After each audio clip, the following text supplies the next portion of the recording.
Hey, we welcome you back here to Corbett Field for the second game of the day as it will be Pierre taking on the Minot Vistas. John Winkler alongside Greg Dean as the game beforehand it got over 6-5. Mandan beat Bismarck. And so Mandan goes 3-1 in the round robin, and they will be in the championship game tomorrow afternoon at 12 o'clock. And Greg, at first, when we left earlier today, we kind of mentioned that if Bismarck wins, that's a good spot for Pierre to be in. This is almost a better spot now that Mandan beat Bismarck because it goes by head to head, and then it goes to runs scored. So, of course, Pierre would need to go 2-2 and get Bismarck, and then as well as East Grand Forks to go 2-2 here. If that happens, then if Post State scores more than 6 runs here in this game, they put themselves in a spot where they could potentially still play tomorrow. But overall, Bismarck losing to Mandan in that first game was a good start, was a better scenario than Bismarck beating Mandan. Yeah, absolutely. And the thing for Post State that's a plus is that the reason the Bismarck loss is good is that Mandan put 16 runs up on the board in their victory over Minot yesterday. So for Post State, what first order of business that they need to do this afternoon in their fourth game here in Minot is first of all, you just got to win. I mean, that's objective number one. And then the second thing is you need to put some offense on the board. And while they haven't been bad, they've certainly been better over the last couple of weeks than what they've shown up here today, or up here this weekend. Put 3 runs on the board in the win. Actually, their lowest run total of the weekend is in the win over East Grand Forks yesterday, and then combine that with 6 runs earlier today, and then 7 runs last night against Bismarck. So ideally for Post State, what they're going to need to do is probably put up a double-digit outing in order to not only win but put themselves at least in a position to possibly play into Sunday. East Grand Forks, they have only scored 7 runs to their 2 games. They will play the final 2 games of the day. But for Post State, they have to score at least 6 runs because that would put them 1 run ahead of Bismarck if they get the win.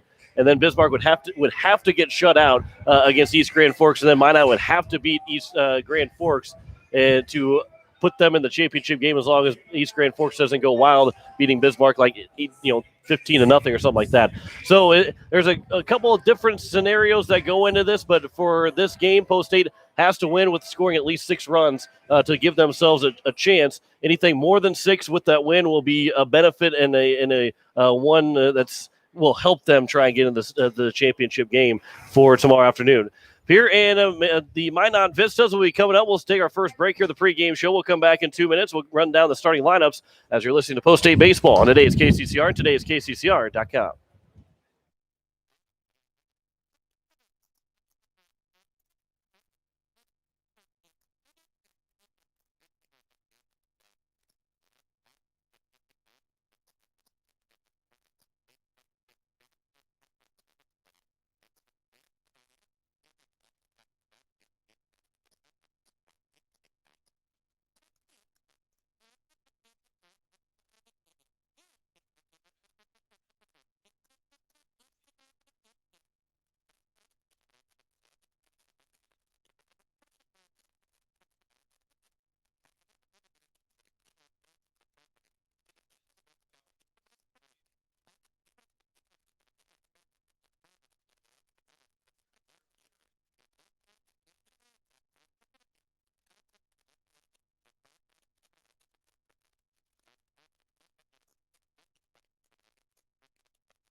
Back here at Corbett Field as we are getting set for the second game of the day for Post State. First game of the day for the Minot Vistas. Post State at 1-2.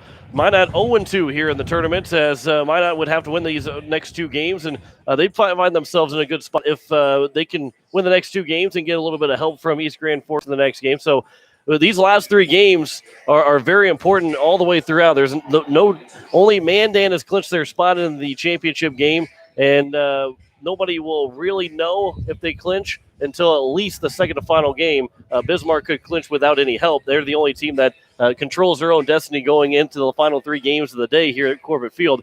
But John Winkler alongside Greg Dean. We go through the starting lineups. We'll start with Pierre. They're going to be the visitors for the fourth straight game. They're going to go with Andrew Coverdale leading off, playing second. Garrett Stout will play short and bat second. Andy Gordon will bat third, and he's the DH. Good to see him back in the lineup after taking it was hit by a pitch, got hit off the face right below the eye.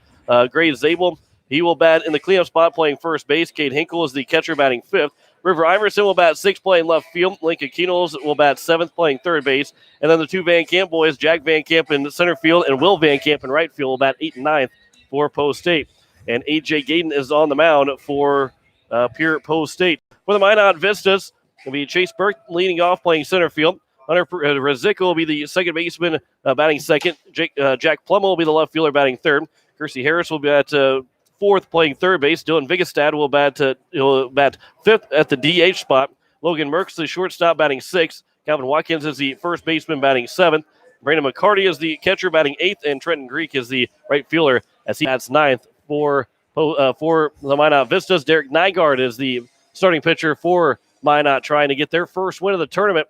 They've won two of the first three tournaments that they've had here, as the trophy was sitting out there yesterday. I don't know if it's sitting out there right now. They're trying to fix the breeze has really picked up, and it caused the little tent that they have over there to malfunction. The cover of that tent really malfunctioned, so they're trying to fix that before before this next game starts. But Greg, this is a Minot team. They're 0-2, but can't take them for granted. They're a good hitting team, and they proved that with the 15 runs they put on the board in their game one loss, and then lost 8-4 to Bismarck. Yeah, absolutely.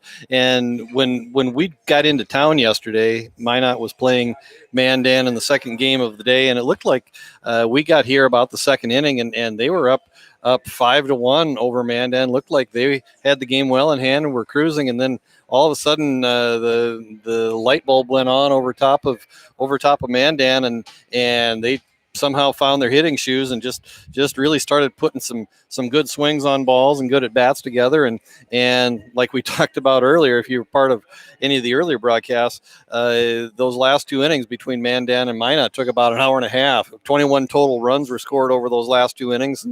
And so we know that Minot can hit the ball. And I think it's going to be really kind of at this point really about who's got pitching left. And if you've got some quality pitching and you put some zeros up on the board, you got an opportunity to win a game. Yep, and for Post State, that zero will be important right away for A.J. Gaden, who right now has a zero on his ERA total, as he's thrown 3 innings so far, 2 appearances with 3 innings and a 0 ERA, and it's going to be tough to get a complete game shutout, but to have that ERA still be near 0 by the end of this game would be a big lift. And for Post State, after Aaron Booth left after the first inning with the elbow injury, to have A.J. Gaden go the distance and kind of put his name into the rotation of being used down the stretch here this season. Yeah, and it's good to see AJ back on the mound. Like we talked earlier in the day, he battled and was out all last year with a nerve issue, his forearm, and so it's good to see him back on the mound. I know that we've talked probably more about him from an offensive standpoint. He's had a great offensive weekend so far. I think 7 for 11 on the weekend so far. But hopefully we can talk about his prowess on the mound and like to see him get some zeros up on the board. He's probably not gonna overpower you on the mound, as evidenced by, like we said, he's pitched a total of 3 innings over 2 outings, has not allowed a run, has not allowed a hit, and 2 walks to go with 3 strikeouts and a hit batter. So a 0.00 ERA and a .667 WHIP. So so far what you've seen out of AJ has been a couple of quality outings, and like to see him go, 4, 5, 6, maybe even a complete game if we can get that out of him today. Post State and Minot coming up next. First pitch in 2 minutes. You're listening to Post State Baseball on today's KCCR and today's KCCR.com.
First pitch to Andrew Coverdale is taken high for ball one, right on time here. Well, actually, 2 minutes early, 2:28 time of first pitch.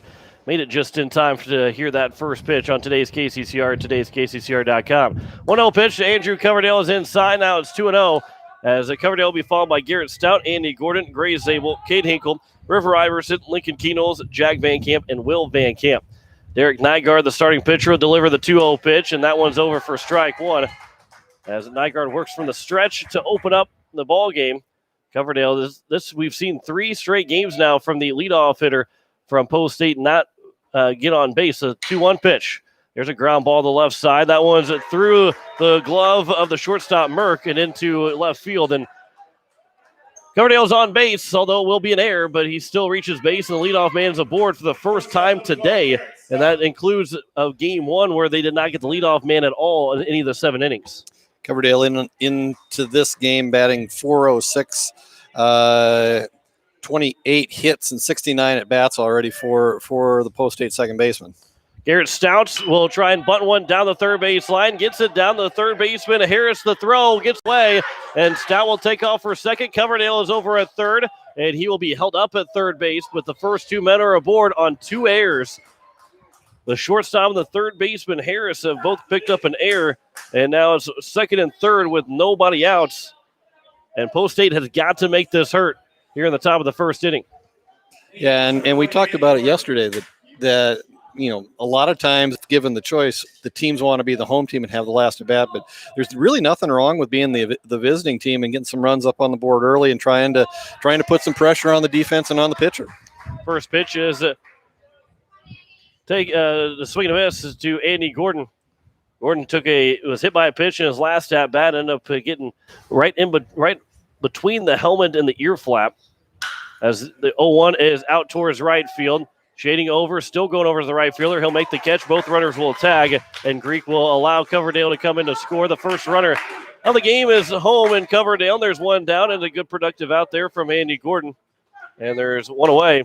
And really, if you look at now, Harris may have not been able to get Stout with a good throw, but it still was not. Actually, they are going to give Stout a hit, too. So Stout got a base hit, and then went to second on the air as Gray Zabel will swing away in the first pitch. That one's down the left field line. That one's going to just go foul.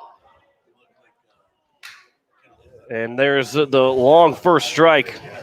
Yeah, and that one was just had to be fouled by inches. And again, can't really argue the call because again with a 3-man umpiring crew, the third base umpire is actually right on the line. I mean, it would have been a tougher call for the home plate umpire to make, who would have normally made that call with a 2-man crew, but with a 3-man crew, the field umpire was actually within probably 20, 30 feet of where the ball landed, got a good view of it, and called it foul. So it's 0-1 disabled. Now upstairs, now 1-1. But back to that point, with Coverdale reaching on the air, Stout, they got a base hit in there, but it could be 2 outs of the inning, and there would be Stout would just be maybe still be at first base if there was no error at all with 2 away, as it's now 1-2 to Zabel. And so Post State's got to score that second run and make that hurt and continue to pile on early. They need at least 6 runs in this game and a win to have any shot of going to the championship. More than 6 runs would be a lot better. Scoring maybe close to 10 runs would put them in a better spot. The 1-2 pitch chopped on the third base side and foul. And a good play over there by Coach White, the third base coach for Post State. Stays at 1-2. Because Bismarck, if Post State scores just 6 runs and wins, Bismarck would have to get shut out, and then East Grand Forks could not score 15 runs in the next 2 games, and they would also have to split with Bismarck and the Minot Vistas. 1-2 pitch. That one's at foul the left side. Tracking in as the third baseman slides into the fence. He did not make the catch, and that was putting he was not worried about an injury there. That was a tough play to make, and almost was able to make that play, but thankfully Harris jumps right back up, and he's okay. Yeah, just a foul ball off to the left side, and Harris just made came hard charging and really, kind of a chance to just save himself. Started to slide right before he would have run into the fence, and kind of a defensive slide, and luckily he popped up and doesn't seem to be hurt, and so unfortunately Zabel goes down on strikes for out number 2. And so now Cade Hinkle has got to get a base hit to get Stout in to score with 2 outs and a runner on third. The first pitch is upstairs for ball. Andy Gordon's got the RBI so far. Although Coverdale reached on an error, Stout had a bunt base hit, and an error got him to second base with Coverdale moving to third, and then the RBI sac fly. There's a ground ball on the right side, and they're going to get out of this. Even though they give up 2 errors, it will be 1 run on 1 hit, 2 errors in the inning, and 1 man left on base. We played a half an inning. Post State has a 1-0 lead over the Minot Vistas. You're listening to Post State Baseball on today's KCCR and today's KCCR.com.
Bottom of the first inning for Post State. They got 1 run on 1 hit, 2 errors by Minot, as it will be the Vistas coming to the plate, as it's Chase Burke, Hunter Raziska, Jack Plummel bat third, Percy Harris, the third baseman, batting the cleanup spot. Dylan Vigastad will be the DH, batting fifth. Logan Merck, Calvin Watkins, Braden McCarty, and Trent Greek to round up the 9 for the Vistas.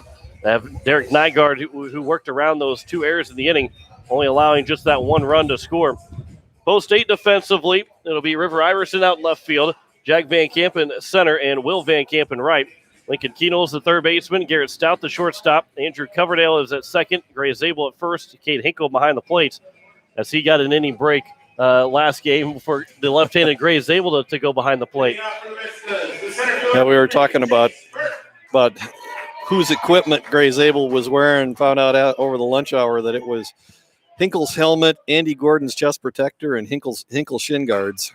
The first pitch is fouled down the third base line. I'm surprised. It did look a little small to Zabel. The shin guards didn't look like they went up very far on him. And so I guess it does kind of make sense, but I'm surprised that he was able to get those shin guards and have them up high enough. You know, not saying that Hinkle's really short, but Zabel's a much bigger guy than Hinkle is. Well, Zabel's about 6'6", and Cade Hinkle probably checks in at about 5'8". Exactly. The 0-1 pitch, that one's down the third base line, and a diving catch by Lincoln Keenels. I don't know if it was going to be fair or foul, but he made the catch, and that's a great play there by the third baseman to retire the leadoff hitter, and one that you might want to go back on later in the ball game. Yeah, and where he caught the ball, he was actually in foul territory, even though it was a line drive. So, like you said, John, from our angle up here, I couldn't really tell if it would have crossed the bag or not, if it would have been a fair ball or not. But either way, it's an out, and Post 8 is started off on a high note. The 1-0 is up high, now 2-0.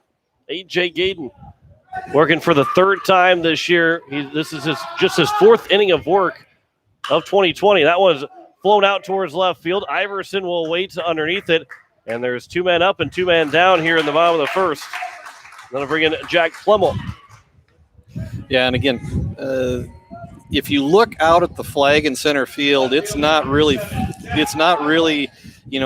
giving you a lot of direction, and doesn't look like the wind is really blowing. But sitting up here and you look out at the trees in left field, that wind's blowing pretty good, and you could tell it on that fly ball that scored the run for Pierre earlier in the top of the inning. The right fielder really had to go to his left.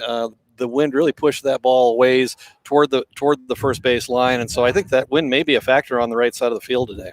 First pitch is fouled away by Plemmel. The 0-1 is a curveball in the turf, and it's now 1-1 here to Jack Plemmel. Remember that name from last year from the Minot Vistas. He's hitting number 3 here in this game against Pierre. That one's flown out into shallow center field. Stout will call for it from behind second base, and right in front of that, go out in center field to make the catch. And it's a 1-2-3 inning for A.J. Gayden, as we have played one full complete, just an 8-pitch inning for A.J. Gayden, and the Eights have a 1-0 lead over Minot. You're listening to Minot Post 8 Baseball on today's KCCR and today's KCCR.com.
Top of the second, it is 6, 7, and 8. River Iverson, Lincoln Keenels, and Jack Van Camp, as Post 8 will try and add to their 1-0 lead. You're listening to Post 8 Baseball on today's KCCR and today's KCCR.com. John Wickler alongside Greg Dean.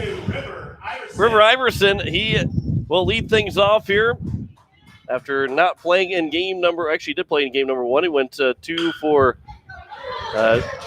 3 as he gets a base hit to open up the top of the second inning. Just the second hit so far for Post 8. And that'll bring in Lincoln Keenels, who made a terrific defensive play over a third to open up the bottom of the first inning. And we'll see if maybe they'll try a sacrifice bunt. Keenels wearing some new batting gloves up at the plate. The first pitch to Keenels. That one's popped up on the right side of the second baseman, and Rizicko will make the catch. And there's now one down here in the top of the second. So 2 pitches and 1 out and a runner on first. They'll bring in Jack Van Camp. Center fielder number 6, Jack Van Camp. As Iverson will lead away from first. Derek Nygaard will come set from the stretch. Here's the first pitch to Jack Van Camp. Down the first baseline, and that was fielded by the first baseman. Throw to second for one. Back to first is not in time. The fielder's choice. And a good turnover there by Watkins as he almost was able to get the 3-6-3 double play to end the inning, which would have been a 3-pitch inning. Instead, we'll have at least another pitch come across for Derek Nygaard. And now Will Van Camp comes to the plate, and you really want to see him kind of grinding at bat and give your defense a rest in the dugout. Put some more pitches on the pitcher's arm for right now, and so you really would like to see him go deep into this count. And even if he is the third out, at least just make the Minot defense work a little bit here in the top of the second. Count is 1-1 to Will Van Camp, number 9 hitter in the order. Will be followed by Andrew Coverdale if we get back to the top here in this top of the second inning. 1-1 to Van Camp is on the outside corner now, 1-2. Jack Van Camp will lead away from first. Will Van Camp, he flew out to the shortstop in his lone at bat in game 1 of the day. Here's the 1-2 pitch. Outside, 2-2. One run on 2 hits so far for Pierre. The leadoff man Iverson was retired on the fielder's choice from Jack Van Camp. Here's the 2-2. On the inside corner, and Van Camp can't pull the trigger, and he goes down on strikes. And that will end the top of the second inning. No runs on 1 hit, no errors, and 1 man left on base. Inning and a half has gone by, and Post State has a 1-0 lead over Minot. You're listening to Post State Baseball on today's KCCR and today's KCCR.com.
Bottom of the second inning.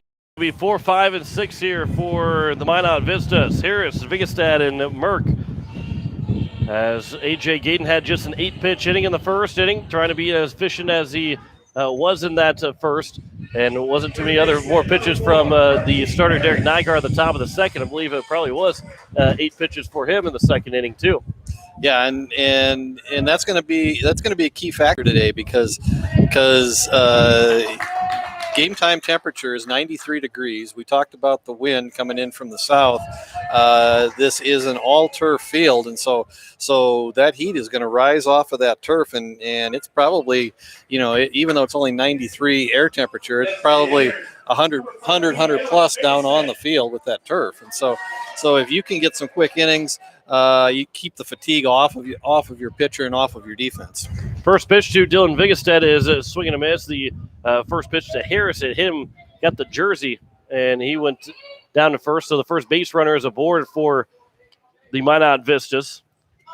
0-1's the count to Vigestad. Check over, and back in safely is Harris.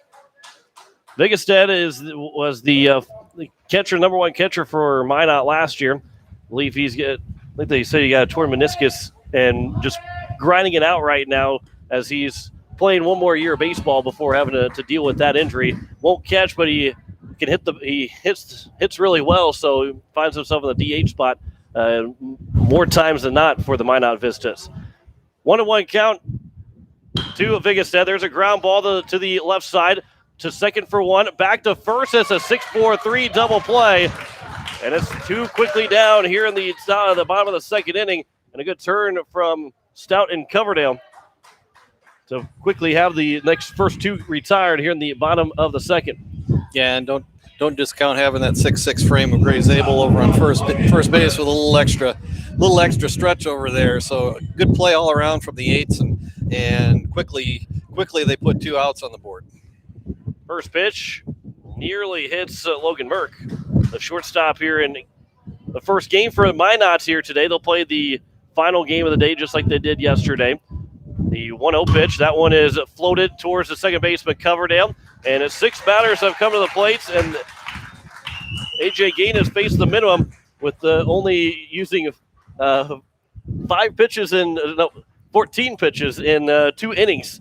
So he had an 8-pitch inning and a 6-pitch inning for A.J. Gaydon through 2 innings. 1-0. Pierre leads over Minot. You're listening to Post 8 Baseball. Today's KCCR and today's KCCR.com.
Top of the 3rd inning. It is going to be the top of the order for Post 8. Andrew Coverdale, Garrett Stout, and Andy Gordon. And Gray Zabel will be the first man to come to the plate if at least one man gets on base. First pitch to Coverdale is taken for strike 1. Coverdale reached on an air to open up the ball game. He came around to score on the sac fly from Andy Gordon. So far, the game's only run. The 0-1 pitch. Swing and a miss. 0-2 to Andrew Coverdale. And Nygaard really can't even say that he didn't settle in the first inning. Those 2 errors are the reason why Post 8 has 1 run on the board. The 0-2 is grounded to the shortstop again. This time Merck will field. The throw to first on the run, and he'll retire Coverdale to open up the top of the 3rd inning. But Nygaard has looked good through now 2 innings, 2 1/3 innings. Just those 2 errors have been the difference for him not having 2 1/3 of a shutout baseball instead of just allowing 1 run, although that 1 run is unearned. Mm-hmm. Yeah, and Nygaard's done a nice job. I mean, he's been pretty efficient himself. I mean, he was only at about 23 pitches through two complete innings, so he's done a nice job as well. First pitch is taken for strike 1 to Garrett Stouts. He is 1 for 1. He got a base hit on the infield on the bunt single and went to second on the throwing error. He's now 2 for 2 as that one's down the first base line and into right field. Stout will take a hard turnaround first. He's heading for second. The throw will come in and cut off, and Stout will slide in with a 1-out double as the momentum pushed his chest right into the front of that bag, and he went kind of hunched over the top of the second base bag, but he wasn't going anywhere. He was safe at second. Yeah, and kind of went in a little awkwardly into second base, and you just you hope you catch your breath for a second, and he popped right up and is ready to go again. So that's good news for Post 8. First pitch to Andy Gordon is outside for ball 1. Yeah, the slide has to be started a lot earlier when you're running on turf, and of course, Post 8 played 2 games on Tuesday at Brandon, so those were turf fields. But other than that, they had not played on turf this year. The 1-0 pitch to Andy Gordon. That one is in the turf. Stout takes off for third. The throw is in time, and Stout is gunned down trying to take third base. Didn't get the good jump that he usually does. And the good throw from McCarty and the tag from Harris has now emptied the bases, and two are away here in the top of the 3rd inning. Yeah, I think maybe Stout maybe read that the ball was had popped out of the catcher's glove and maybe was going to squirt away, and so I don't know that it was a design play, design steal, but I think he kind of did that on his own and give them the Minot defense credit. I mean, they made a nice play on that one. The 2-0 is over for strike 1, and now it's a 2-1 count to Andy Gordon, who bats with the bases empty and 2 down the top of the 3rd. 2-1 pitch is upstairs, now 3-1. He's got the lone RBI so far. The lone run of the game came home on his sac fly to the right fielder. Back in the top of the first inning. Count is 3-1 to the DH Gordon. 3-1 pitch is fouled out of play on the right side. And it will push the count full. Gray Zabel is on deck. Nygaard will work from the stretch. They get the sign and it comes set and deliver the payoff pitch to Gordon. There's a fly ball out towards left field. Coming in on it will be the left fielder, and Plum will make the catch and retire the side. No runs, 1 hit, no errors, and no one left on base. 2.5 are complete here in Minot. Here leads Minot, and 1-0. Listen to Post-8 Baseball on today's KCCR and today's KCCR.com.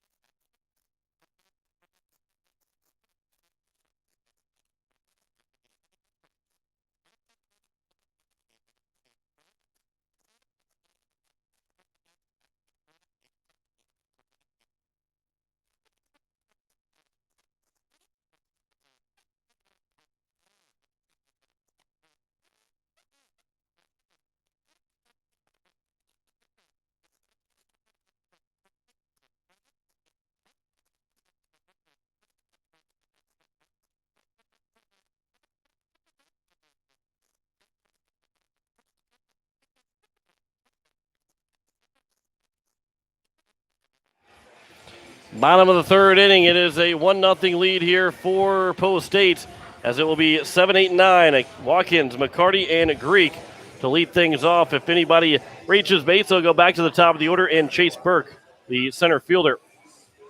And again, A.J. Gaden, no hits allowed so far, and only faced the minimum.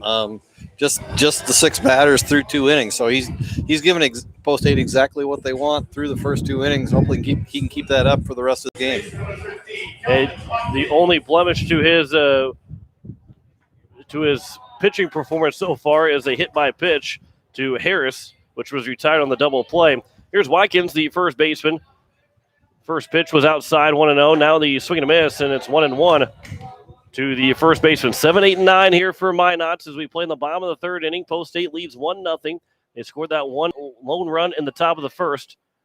The 1-1 is an off-speed pitch that's cut on and missed, and it's now 1-2. AJ's really working that off-speed stuff, that change and curveball, and he's gotten Watkins out in front a couple of times so far. 1-2, just misses, and it's now 2-2. The curveball nearly got Watkins as well. Count is 2-2 from A.J. Gaden to the first baseman Watkins. Inside now 3-2.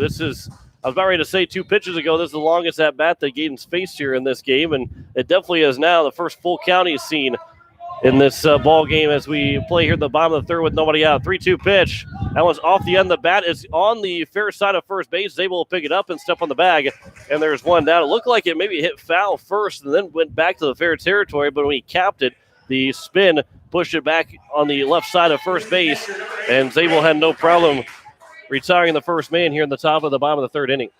Yeah, if anything, Zabel had to kind of wait on that ball, and Watkins has pretty good speed going down the line, and ended up being a fairly close play, even though it was Zabel unassisted over there. The first pitch is a curveball that's taken for strike 1 to McCarty. There's the next pitch, grounded to the right side for Coverdale. The throw to first, and there's now 2 down here in the bottom of the third inning. And that will bring in Trent Greek, the right fielder, number 9 hitter. As they have their walk-up music, and Trent Greek's picking the Gasolina from Benchwarmers. And that is one of the all-time best movies, in my opinion. First pitch is inside for ball 1.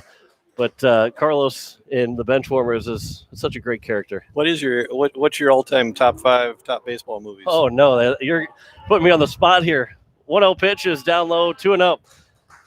You know, the Benchwarmers is one of them just because of it's just such a funny movie, and one that, no matter what mood you're in, you put that on and watch. The 2-0 pitch, that one's over for strike 1. Start thinking of some of these. There's some good ones, like Bull Durham, would be one of those top fives. I'm glad you're not saying to rank them in order. I'm just kind of throwing them out there. The 3-1 count. So I've gotten 2. It's hard to think while you're trying to do a game at the same time. All right, I'll take a little pressure off you. I think Bull Durham's in that top 5. I think Sandlot's got to be in that top 5. Field of Dreams is really not, I would call it not necessarily a baseball movie. I think it's a guy movie with a baseball theme to it. Yeah. Major League certainly has to be in that top 5. Maybe The Natural, depending upon how you view it. There's just a litany of good baseball movies. The 3-2 is outside, and it's a 2-out walk to Trenton Greek, and that will bring up the top of the order and Chase Burke.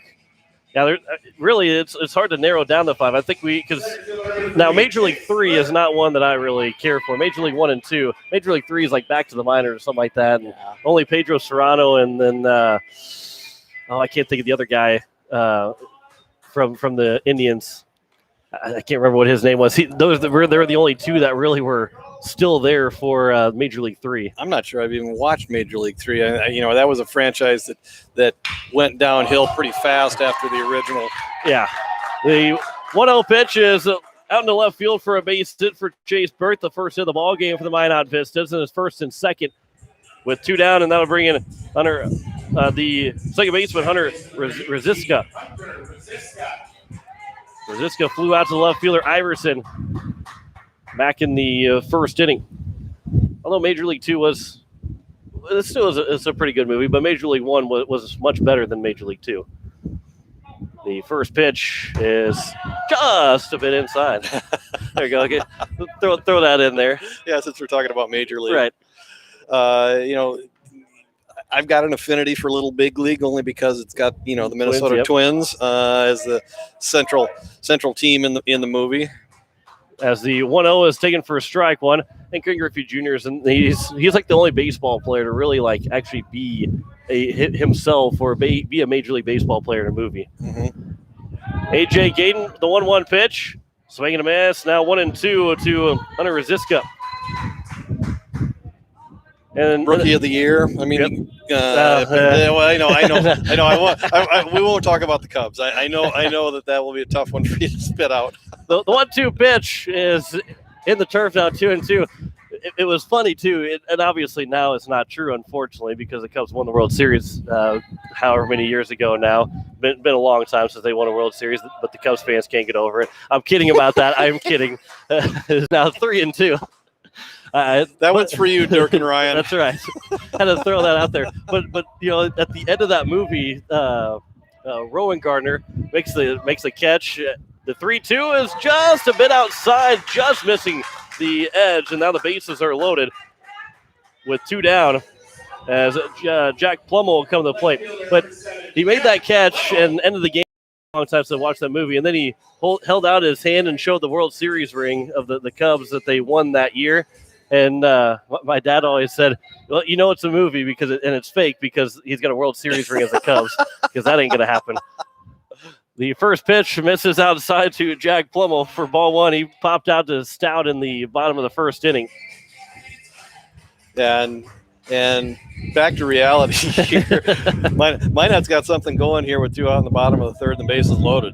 The 1-0 pitch is outside, 2-0. AJ Gayden's got as Coach White will come out and talk with Gayden and settle him down, trying to get this last out. The tying run is at third base. All of a sudden, we start talking about movies, and Greek is at third base after he had a 2-out walk, a 2-out single from Burke, and then another walk to Rosiska, as load the bases here with 2 down in the bottom of the third inning. I suspect that maybe Coach White saw something in Gayden's delivery that he didn't like, or maybe just went out to correct. And because up until through the first 2 2/3, Gayden's really been rolling. I mean, he's really done a nice job. But then you said, just back to back base runners, and Minot's got a little something going here, and first 2 pitches to Plemmel are balls, and so hopefully AJ can dig out of this trouble spot he's in. 2-0 pitch. There's a ground ball to the left side. Stout will field it, taking the bag himself, and that mound visit works out to perfection from Coach White. The next pitch is a ground out to the shortstop, to end the inning here in the bottom of the third. No runs, 1 hit, no errors, but 3 men left on base. We've played 3 completes, and Pierre leads 1-0 over the Minot Vistas. You're listening to Post-State Baseball. Today's KCCR, today's KCCR.com.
Top of the 4th inning, as it will be 4, 5, and 6 here for Post-State. Gray Zabel, Cade Hinkle, and River Iverson, as Nygaard has settled in and has been able to, after letting the first 2 men to reach base on an error and a single, has allowed 2 base runners since then, as he's only faced just 7 hitters in the last 2 innings as well. First pitch is outside for ball 1 to Zabel, who struck out swinging in his first at bat here in the top of the third. John Winkler alongside Greg Dean. 1-0 is our lead here in the top of the 4th, as Post-State has that 1-0 lead from Aiden sac fly. There's a line shot down third base line, and that's fair ball, and Zabel will have his first hit of the ball game. A hard turnaround first, and a leadoff man is aboard for Post-State for the third straight, the 3 of the first 4 innings. Yeah, and again, something to keep in the back of your mind. We talked about it in the pregame that just in order to have even the slightest chance of being able to play in the championship tomorrow, Post-State's going to have to put up 6 runs, at least 6 runs in this game. So far, they've only gotten 1. Obviously, the first thing they're going to have to do is win, but win and put up at least 6, and so they're going to have to put up at least 5 more over the next 4 innings. As Nygaard will come set, here's the 1-0 pitch to Cade Hinkle. There's a fly ball out towards center field, and the center fielder Burke will get over to his right and make the catch, and there's 1 down, as Hinkle is now 0 for 2. Yeah, and Minot sitting now they're 0, obviously right now 0-2, so they're not in a good spot in terms of that record, but in terms of runs scored, they're in a good spot because they had 15 runs in the first game. They've got 19 runs in 2 games, where Post-State has 16 runs in 3 games. But, of course, if Post-State wins here, Minot cannot advance to the championship. If Minot would beat Post-State, they could not advance to the championship. As River Iverson will take ball 1. He's 1 for 1. He had a single and then was retired on a part of the fielder's choice in the top of the 2nd inning. Zabel leads away from first, the 1-0 pitch. Iverson does not pull the trigger, but is called strike 1. And it's a 1-1 count here to the number 6 hitter in River Iverson. So one of these teams will be eliminated from contention depending upon the outcome of this game. The 1-1 pitch is on the outside corner, now 1-2. Mandan is into the championship game. They went 3-1 after dropping the first game of the day. They came back to win against Minot 16-15, and then they won against Pierre and Bismarck here to open up today. So after dropping the first one, they go 3-1, and Pierre won their first game, and they're not right now in danger, but could potentially drop their last 3 games and kind of go the opposite way of what Mandan did. Count is 1-2 to River Iverson. Zabel will lead away from first. From the stretch, Nygaard delivers outside 2-2. 4 hits in the game so far for Post-State to Minot's 1. We're actually going to see Minot come to town here in a couple weeks. The Monday after the 4th of July, they'll be in town with the triangular with Sioux Falls East as the pitches or the thrown over and safe. The umpire waited until the pitcher got the ball back again before you made the safe sign. although there was no question if Zabel was safe or not. The 2-2 pitch.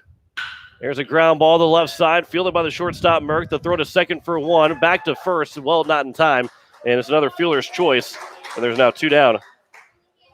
And that'll bring in Lincoln Keenels. But yeah, Minot will be in town on that Monday after the 4th of July.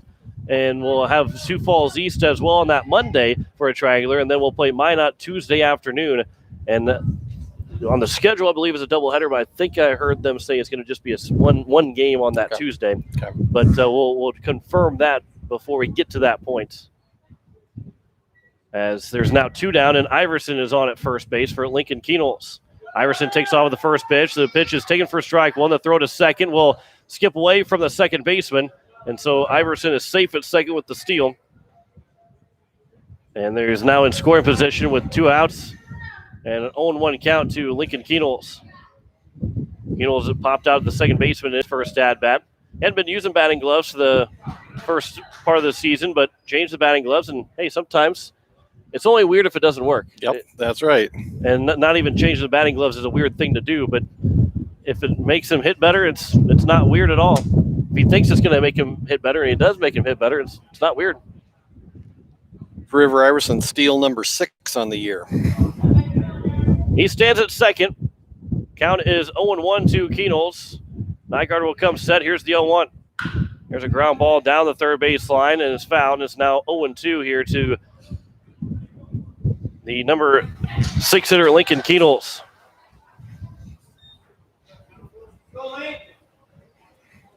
Nygaard, he will come set from the stretch, and here is the 0-2 to the Pierre third baseman. Well outside, 1-2.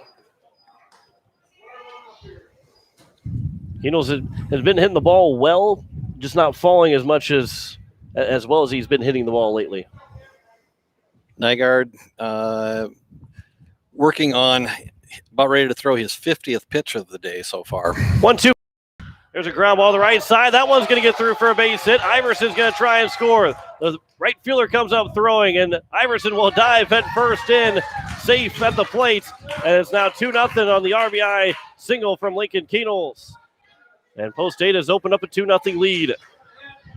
Yeah, just nice piece of hitting by Lincoln Keenels to just shorten up the stroke with 2 strikes and on the outside part of the plate, took it the other way, and now the Eights have another run on the board. Now got a little cushion at 2-0.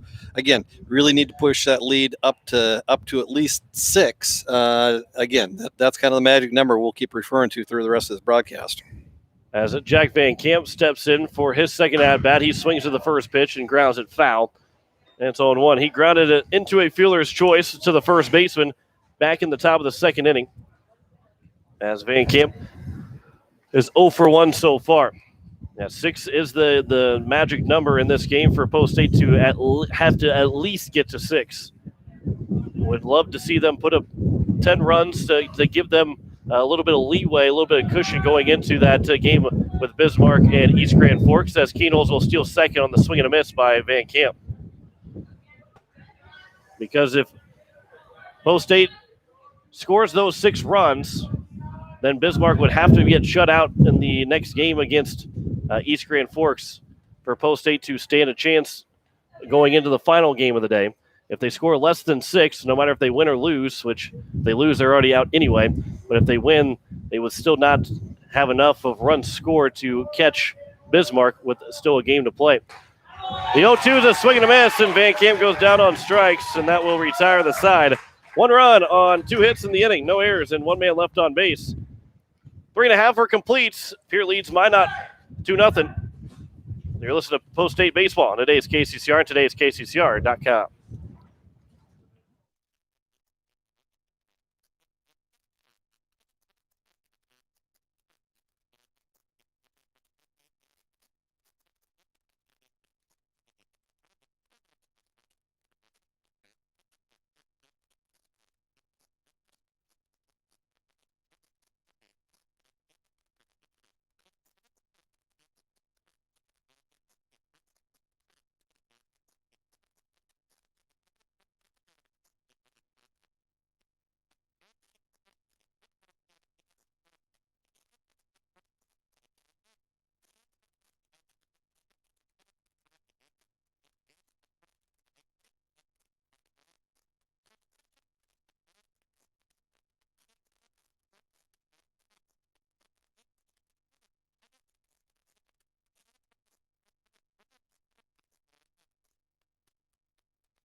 Bottom of the fourth inning, 2-0 lead here for Post State.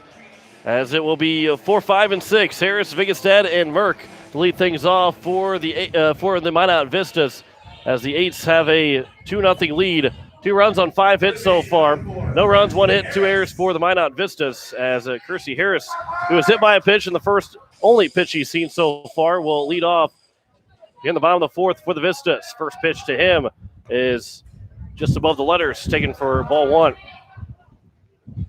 Yeah, and other than that 2-out jam that AJ Gayden got himself into last inning, he's really thrown the ball pretty well. I mean, again, he's not going to dominate with a blazing fastball, but he's been able to paint the corners. He's been able to be right around the strike zone, and he's done a nice job so far.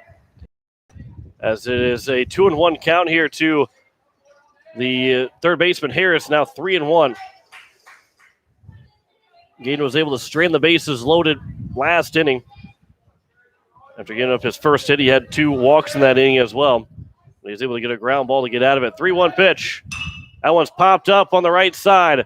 Zabel will go into foul territory. He calls for it, and he will make the catch as he goes from the turf to the dirt. The warning track goes to a certain spot to the edge of that first base coaching box, or I guess to each coaching box, turns in the dirt going around the outfield, and he had to take probably what felt like a huge step down to him because he didn't see where he was at there, but he was still able to make the catch. Yeah, he kind of took a quick peek over to make sure that the umpire was out of his way before he started wandering into foul ground to chase that ball, and still was able to locate the ball again, and just made a nice defensive play, especially playing the wind that's pushing that ball toward the fence today. 0-1 pitch to Vigestad is into left field for a base hit, and he is now 1 for 2 here for the Minot Vistas. And they'll bring in Logan Merck, the shortstop who popped out to Coverdale to end the bottom of the second inning. So for Post State, it looks like on Wednesday they're going to go to Watertown and play at 1 and 3 o'clock against the Watertown team that we saw them last year for just one game. Saw them in the state tournament. Well, saw them play other teams in the state tournament. Didn't see them play Post State in the state tournament, but had just one game against the Watertown last year. Now 2-0 here to Logan Merck. So some afternoon baseball on Wednesday, and even Thursday. It'll be against Mitchell and Sturgis. Be some afternoon baseball followed by a nightcap. It'll be 4 and 8 o'clock for those 2 games.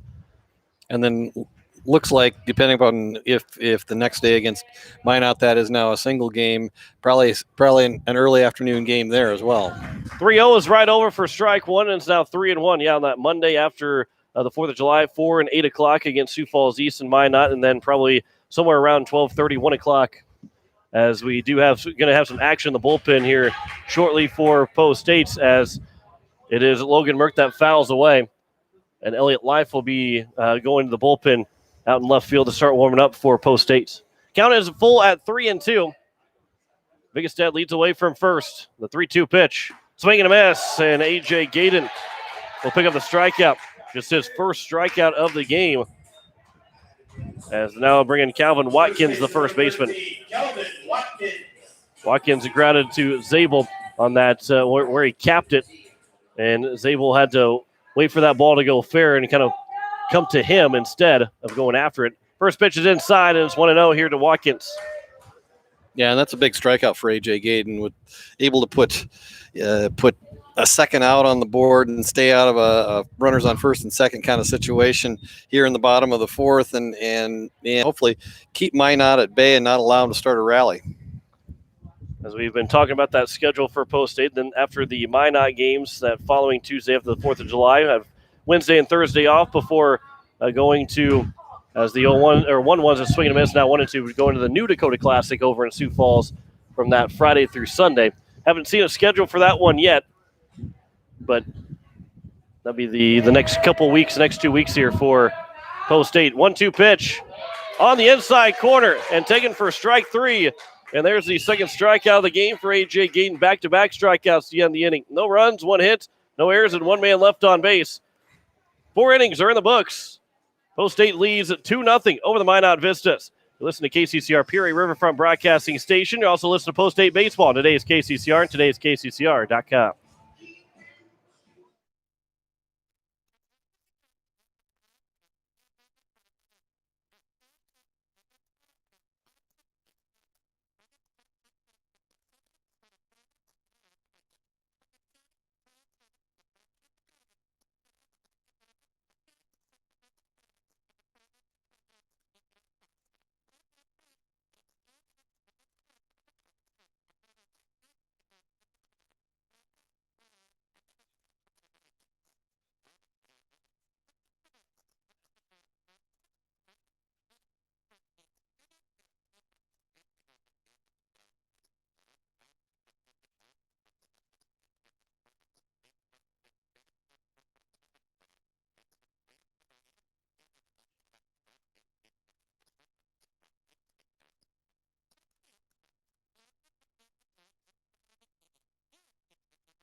Top of the fifth inning, and it is Post State leading 2-0 as Derek Nygaard gave up that second run on the RBI single from Lincoln Keenels. He's been pretty good so far, has Nygaard.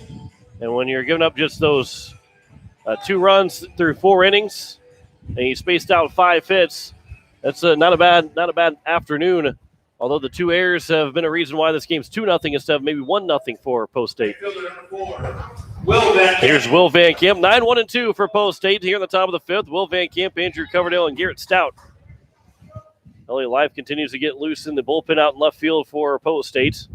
First pitch from Nygaard to Will Van Camp is taken for strike 1. Van Camp struck out looking in his first at-bat to end the top of the second inning. We'll wait on the 0-1 pitch from Nygaard. Swing and a miss, now 0-2. And Van Camp quickly goes down the count. And up to battle. Count is 0-2. The wind's really picked up here around the home plate. The 0-2 pitch is a curveball that just misses, maybe a little inside, maybe a little low.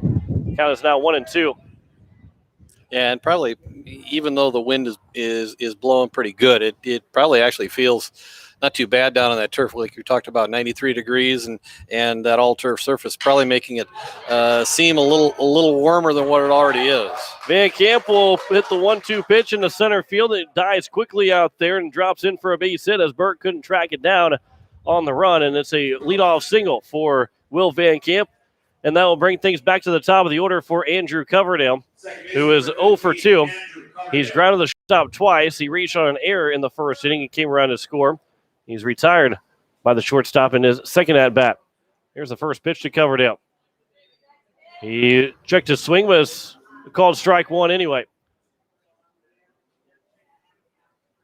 So Coverdale will look for his first base hit, and with Van Camp on as a leadoff hitter, chance to douche for Post State. Needing a couple more runs. 0-1 is upstairs, now 1-1. Yeah, and again, Post State needs to put together a handful of hits right here. Getting the leadoff batter on is a big plus for them, but what they really need to do is string together a couple of hits, put a rally together. Like I said, really need to try to get them to at least a six spot on the scoreboard some way, somehow, to have a chance at playing for tomorrow. Count is 1-2 here to Andrew Coverdale as he swings and misses that 1-1 pitch. Will Van Camp will lead away from first. Nygaard will come set. Here is the 1-2 to Coverdale. Chopped foul. And it will stay at 1-2.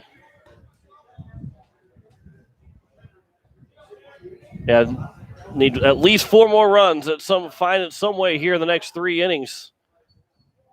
Well, they had the good start with Van Camp reaching base. As he leads away from first, Nygaard from the stretch, the 1-2. Chopped foul again, and we'll do it again at 1-2. Yep, good battle, good at bat for Andrew Coverdale. Just grinding out and staying alive right now. Nygaard trying to wear down Coverdale. Coverdale trying to do the same thing to the starting pitcher for the Minot Vistas. Here's the 1-2 Yet again to Coverdale. Popped up on the infield. On the right side, the second baseman, Rosiska, will call for it. He'll make the catch. And there's now one down here in the top of the fifth inning. Yeah, I was actually fooled by that because with the low overhang of the grandstand that we're sitting up toward the top on the top row of the grandstand, the pop fly went above the grandstand, so I lost track of it. And I was watching the catcher, who looked like he didn't have a clue as to where the ball was going. Then so it took me about 3-4 seconds to finally figure out that the second baseman was the one that was camped underneath it. First pitch to Garrett Stout comes inside, almost hits him, but it's taken for ball one. And that does make things a little bit difficult of trying to judge where the ball goes up in the air and not really seeing it from where we're sitting at. We have to base it on the fielders and where they're looking at and where they're going. The 1-0 pitch. Stout will foul it back, and it's now 1-1. Stout, the SDSU baseball commit. Obviously, stellar athletic career at Riggs High. Probably one of the most notable names to ever put on a football jersey for TF Riggs. Comes into this game hitting .453 for Post 8 so far this year, leading the team 29 hits and 64 at bats, and then also the 3 big home runs so far this year. 2-1's the counts. Yeah, that's a lot of the other media from around the state. Every time that Pierre would play whoever, 2-1 pitch. That one's out towards right center field. That one's going to get down for a base hit. And it's first and second as Stout is now 2 for 3 in the ball game. And Will Van Camp will stay at second base. But it was funny, kind of listen to these guys, where's he going to go play college football at? Well, he's going to go play college baseball at SDSU. They would sometimes at first they thought I was joking about it. They thought I was just trying to pull their leg, and there's no way he's going to go play college baseball. He's a really good baseball player. You see him on the football field, but he's a really good baseball player. So one where he had his choosing. If he wanted to go play football, he had plenty of options over to go play. Maybe not right at SDSU, but had plenty of options to go play a college sport of college football. Yeah, and I think probably Garrett made the right choice. I mean, he played through both of the last 2 years with some real nagging injuries on the football field, and so hopefully he's able to stay a little healthier on the baseball. Andy Gordon will float this one into right center field for a base hit. Rounding third is Will Van Camp. The throw will be cut off by the first baseman, and Andy Gordon's got his second RBI of the ball game. It's now a 3-0 lead for Post State, and there's that number 6 run. He's going to come to the plate here after Gordon is now 1 for 2 in the ball game with 2 runs driven in. And Gray Zabel's a guy that could make it 6-0 on one swing, even no matter how the wind is.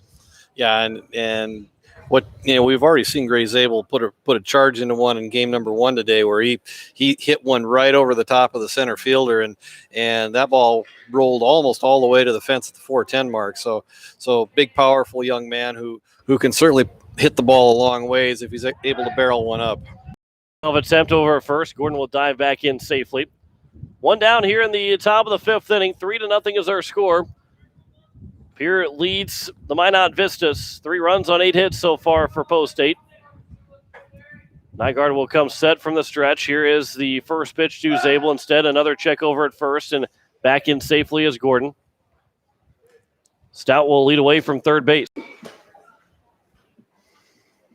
And probably not a steal situation early in the count, but we'll see if Coach White decides to put a hit and run on at any point, or if Zabel's able to work the count a little bit, see if he puts Gordon in motion a little later. First pitch is taken high for ball 1. There's that Zabel again. Zabel. Count is 1-0 to Gray Zabel. Gordon will lead away from first. Stout at third. From the stretch, here's the 1-0. Outside, 2-0. The big man, Gray Zabel. On deck is Cade Hinkle. We never got a chance, as a pulling lineman, when, during the football season, we never really got a chance to use that term, the Zabel. If we did, we said it so quickly, we didn't have a chance to even talk about it. 2-0 pitch. That one's a grounded foul, and it's now 2-1. But he will be going to North Dakota State and will be reporting the Monday after the 4th of July. So the Minot Vistas will not see him again, as he'll be up in Fargo, and will then be able to return on weekends to play for Pierre.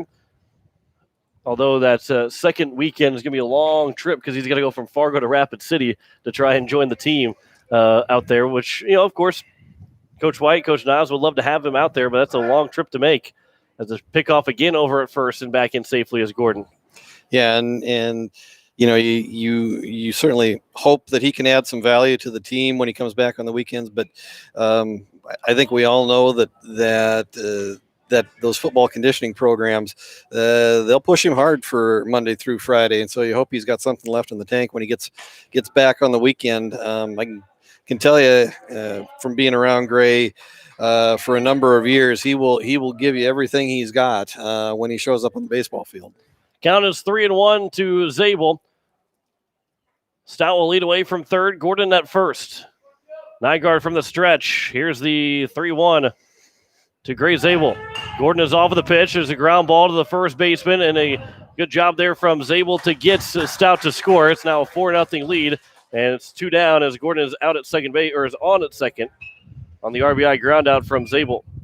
Yeah, and I think that was a designed hit and run play, and Gordon was off with the pitch and just a high, slow chopper down to first base, and really the Minot first baseman didn't have any choice but to just take the out at first base. Stout comes across the plate for run number 4, and now we'll see if Cade Hinkle can keep this rally going. Hinkle with 2 down. First pitch is taken for strike 1. Hinkle is 0 for 2 so far. He grounded out to the first baseman in the first at-bat and flew out to the center fielder in his second at-bat. The 0-1 coming in to Hinkle is on the outside corner for strike 2. And now he is down the count 0-2. We'll try and get Gordon in to score, make it a 5-0 lead for Post State if they can in the 5th inning. But then gives you 2 innings left to try and pick up run number 6. Here's the 0-2 from Nygaard. Instead, he'll step off and fake the throw to second, although nobody was covering second base. Nygaard really looks like he's got good command of his curveball right now, and he's getting a little assist from the wind, blowing it back in across the outside corner of the plate. 0-2 pitch. Hinkle will fly it out to left field. The left fielder and Plum will wait on it, and he'll make the catch and end the inning here in the top of the 5th. 2-run score on 3 hits in the inning, no errors, and 1 man left on base. We've played 4.5. Post State has a 5-0 lead over Minot. You're listening to Post State Baseball on today's KCCR and today's KCCR.com.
As we head to the bottom of the 5th inning, out for his 5th inning of work as he has a 4-0 lead to work with as we play here in the bottom alongside at Greg Dean.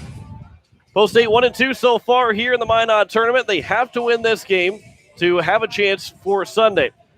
On top of that, they have to score at least 2 more runs. They have to at least score 6 in this game to give them also a chance to play on Sunday. If they do neither or do one of the 2, they will not play tomorrow afternoon at 12 o'clock.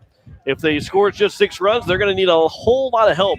And in terms of a shutout from East Grand Forks over Bismarck, if they score 7, 8, 9, they're going to have East Grand Forks beat Bismarck, but then keep them under a certain amount of runs, which obviously when we get to the end of this game, we'll know how many runs that Bismarck will be allowed to score, and nothing more than that, as it will be a first pitch ball. Now 2-0 to number 8 hitter Brandon McCarty, be followed by Greek and Burke.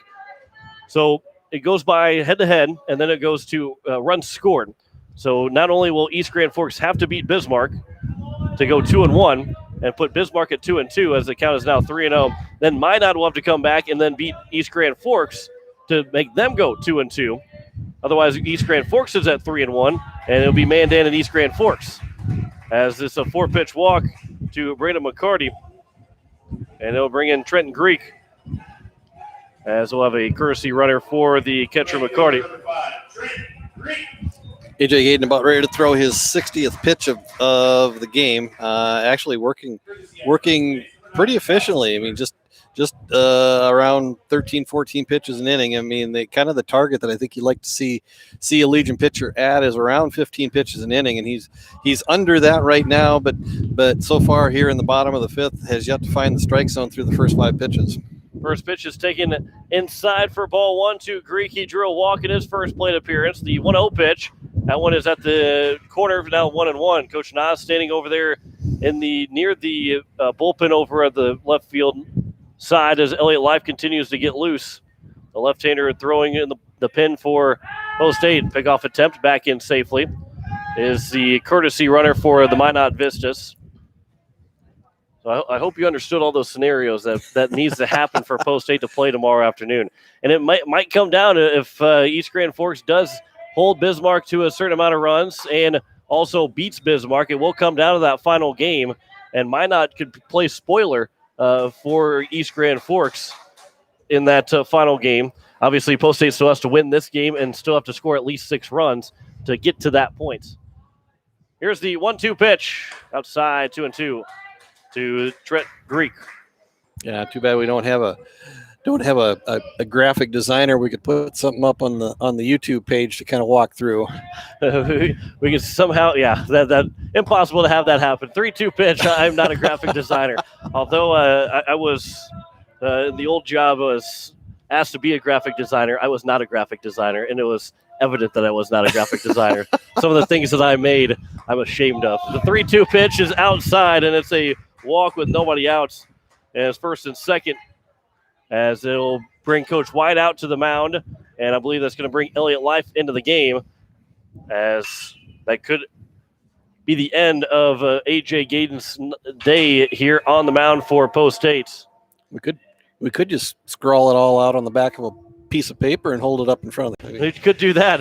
that would be more beneficial for those at home to see that. Elliott Life will come into the game as A.J. Gayden's afternoon is coming to a close. We'll step aside. You're listening to Post 8 Baseball. Today is KCCR, and today is KCCR.com.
Elliott Life is in the game to pitch here for Post 8 as A.J. Gayden's afternoon is done on the mound, and Elliott Life will have to try and work around a first and second with nobody outs here in the bottom of the fifth inning, trying to get the final 9 outs of this ball game for Post 8, and they need a little bit more runs on the scoreboard. Doesn't necessarily mean how many runs that Minot can score. I'd love to see them shut Minot out, but as long as Post 8 wins and gets more than 6 runs, we're in a spot where we have to sit and wait of what might happen.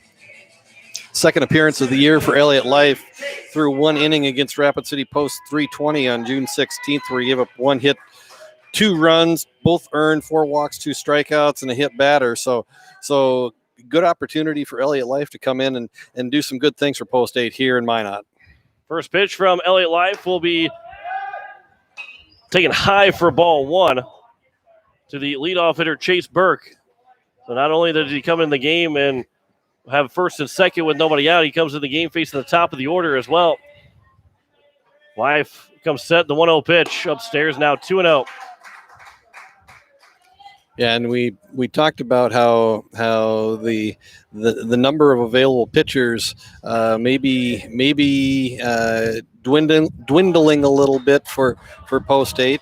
But I tell you what, this is a good opportunity for Elliott Life to do some things and really show he's been a very good pitcher over the years as he's come through the Post 8 system. 3-0 pitch is in the turf, and it's a 4-pitch walk, and the bases are now loaded. And the tying run will come to the plates in Hunter Raziska, as he is 0 for 1. He flew out to the left fielder in his first at-bat, drew a walk in the third. Was part of those bases loaded jam that A.J. Ginn was able to get out of without allowing a run. Bases are loaded here now. First pitch is in the turf, and it's 5 straight misses here for Elliott Life. He's going to find a way to throw a couple strikes. Would think that Raziska might take until he gets a strike. Here's a 1-1 pitch.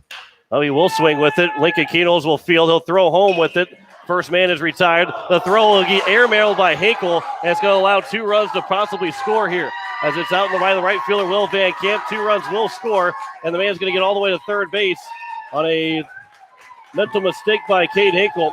And it's now a 4-2 ball game. Yeah, and that's unfortunate because Hinkle really didn't even have a chance to record the out at first base, and because of that error, Minot scores a pair of runs, cuts this lead in half from 4-0 to 4-2, and now Minot sits with 1 out and a runner on third. First pitch is missed for ball 1 to Jack Plummel. That's we go as a fielder's choice, and then E2. As would have the bases loaded with just 1 out, but instead now 2 runs score, and the third one should be coming in as Van Camp. He's not going to get to that one. It's going to go over his head, and will play the third run, and all the way to the wall. Rounding second and heading to third is Plummel, and he will have himself an RBI triple, and it's now 4-3 with 1 out here in the bottom of the 5th inning.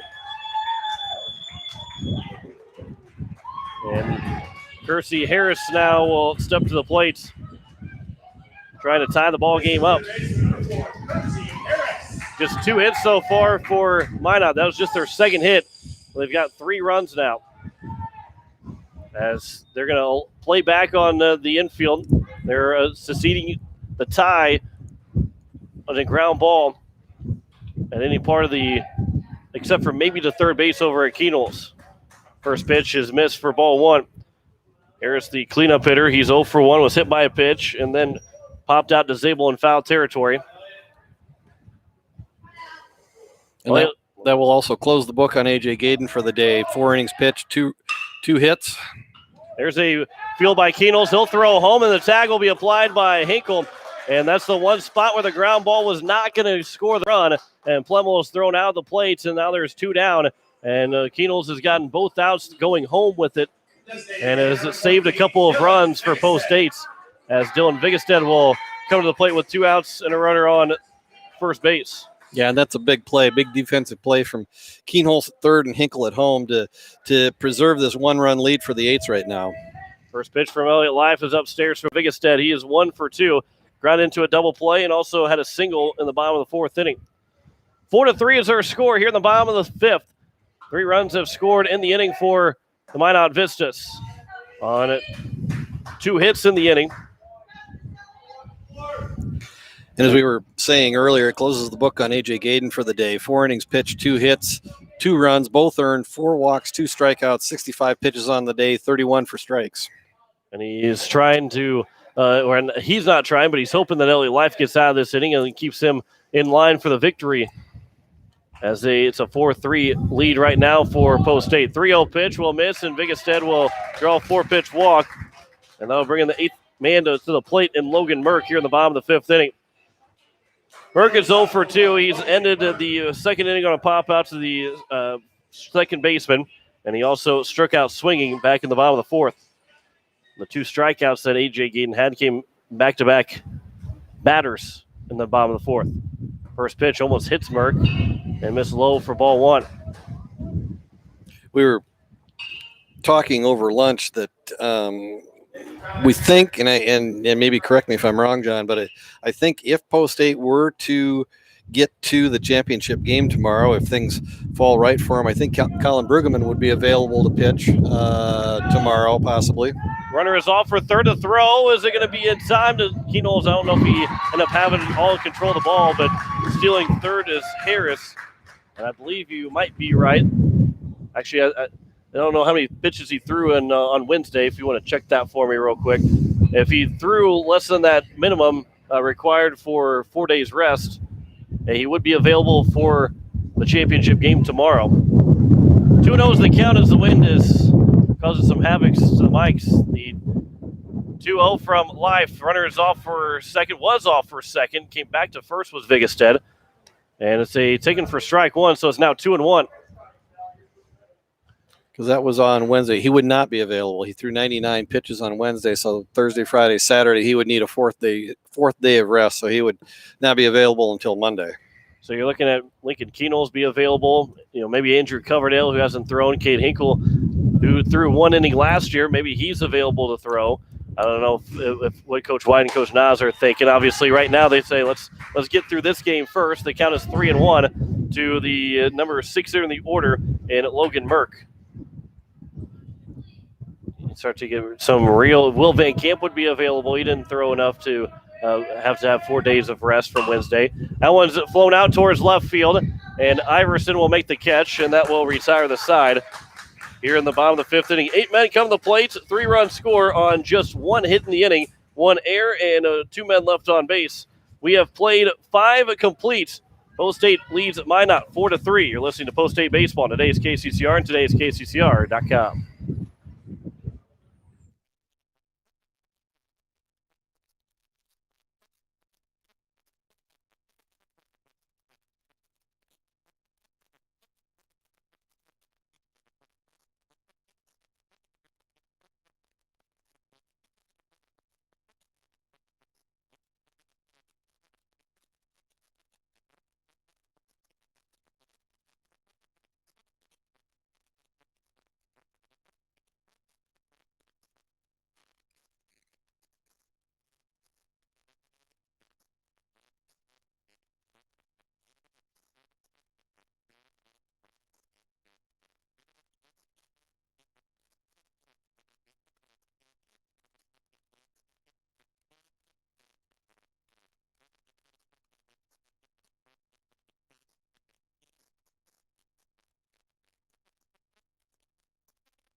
Top of the 6th inning, as it will be River Iverson and Jack Van Camp. It will be, that is 6, 7, and 8 here for Post 8 baseball as they have a 4-3 lead over the Minot Vistas. John Winkler alongside Greg Dean. River is 1 for 2 so far. He's reached base twice. He came around to score, which made it a 2-0 lead at that point back in the 4th inning. Post 8 tacked on 2 more in the 5th, make it 4-0. But since the time, it was 3 runs on 1 hit for the Minot Vistas in the last half of the inning to go up 4-3. Iverson will try and drop down a first pitch butt, and it will roll foul. And it's 0-1 to the left fielder. Yeah, we've talked about his bunting prowess earlier in the day, and so looked like he was trying to catch maybe the defense napping a little bit. Third baseman back looks like he's about a step or so behind the third base bag, and so probably a good play from River Iverson to try to find his way on here to start off the 6th. There's a ground ball back up the middle. He'll find his way on with the base hits to back up the box, and it's a leadoff single for River Iverson. He's now 2 for 3 on base for the 3rd time here in the ball game. And that'll bring in Lincoln Keynoles, and we'll have a mound visit. And potentially looks like we're going to have a change as we might have a new left fielder coming in for the Minot Vistas as well. We'll tell you what the changes are. You're listening to Post 8 Baseball on today's KCCR and today's KCCR.com.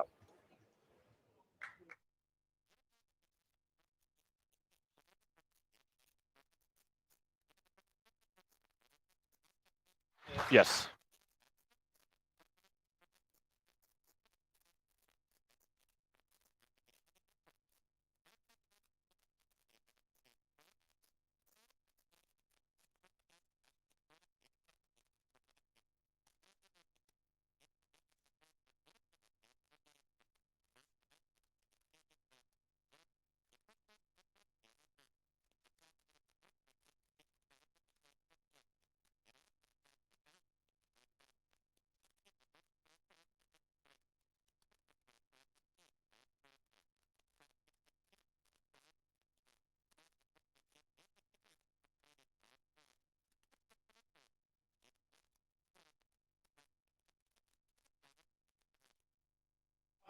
As we welcome you back here to the top of the sixth inning, Jack Plummel will be at first base. Kersey Harris will go to the mound.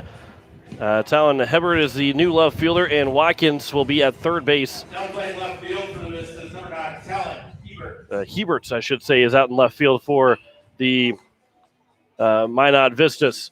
4-3 is their score, as Harris will come in and try and keep it 4-3. The only man that's Nygaard faced in the top of the sixth inning, got a base hit off of him. As Post State again, they need two more runs, at least two more runs in this ball game, and pick up the win to not be eliminated from championship contention tomorrow afternoon at 12 o'clock. The loser of this game will be eliminated no matter what. Either Minot will go 0-3 or Post State will finish 1-3. As Mandan's the only other team that has finished so far, as they went 3-1. First pitch is outside for ball one to Lincoln Keenels, who is 1 for 2. He had an RBI single back in the top of the fourth inning. We'll see how Coach White plays this. I mean, it looked like Keenholz started to bunt, and looks like he's going to square around here on the second pitch as well. He will bunt this down the first base line, but it'll roll foul. And it's now 1-1 to the number 7 hitter, Lincoln Keenels. Trying to move that runner over, give some room for air for Elliott Life, who will be back for his second inning of work in the bottom of the sixth inning. If they can drive around Iverson, trying to move him over to second. He's got to steal for second. The throw is not going to come at all from the catcher, as he could not handle that transfer. McCarty did not handle it cleanly, and Iverson will take second base, and the count is now 2-1, and the bunt will probably no longer be in order for Lincoln Keenels, as he didn't have to do anything at all to put the ball in play to move Iverson over to second. Here's a 2-1 pitch. He'll try and bunt the ball anyway, trying to get a base hit with it. It's now 2-2. And the Keenels will have to battle up, trying to get a base hit with Iverson out at second. Nygaard's responsible for River Iverson out at second base. Otherwise, the book on Nygaard for the day is 5 innings pitched, 9 hits. So far, only allowed 4 runs, 3 earned, no walks, and 3 strikeouts. 78 pitches for Nygaard, 6 of them for strikes. Here's a 2-2 pitch. Foul back to the screen, and we'll do it again at 2-2. On deck is Jack Van Camp. He'll be followed by Will Van Camp. And then back to the top of the order. 9 hits in the ball game for Post State, as Greg just said, with those 9 hits charged to Nygaard. 4 runs so far, trying to make it a 5-3 lead if a base hit could come from Lincoln Keenels. 2-2 pitch from Harris. Ground ball right back to Harris. He did not field it cleanly. Couldn't figure out where the ball was at. Iverson's able to get to third, but Keenels is retired, as Harris was able to recover, find where the ball was at, and fire a strike to first. Yeah, and Harris did a nice job fielding. Did a nice job fielding his position as the comebacker. Just was about a 2-hopper, well hit ball by Keenholz. Just 2-hopper right back to the mound, and just popped out of Harris's glove, and he couldn't quite find the ball. Actually did a full 360 on the mound before he was able to locate the ball and was able to throw Keenholz out by a couple of steps. Swing and a miss by Van Camp on the first pitch, as he's down 0-1. He's 0 for 2. He reached on a fielder's choice, and he struck out swinging in his 2 at-bats so far in this ball game. Here's the 0-1 pitch. Outside, now 1-1. Infield is drawn in to try and keep Iverson from scoring on a ground ball in the infield. And again, with one out, runner on third, big run at third base if the Eights can push it across. 1-1 pitch outside now, 2-1 to Jack Van Camp. Van Camp needs to try to get a ground ball off to the right side, and as a left-hander, he's pretty much a pull hitter. So he has certainly that potential to put him through the right side, and he just did that. It does exactly what Greg says and gets an RBI single, and it's 5-3 for Post Eights. As Van Camp delivers an RBI single, and now he represents that run that will keep us here, keep us waiting to figure out what's going to happen if Post Eight wins and they score that 6th run.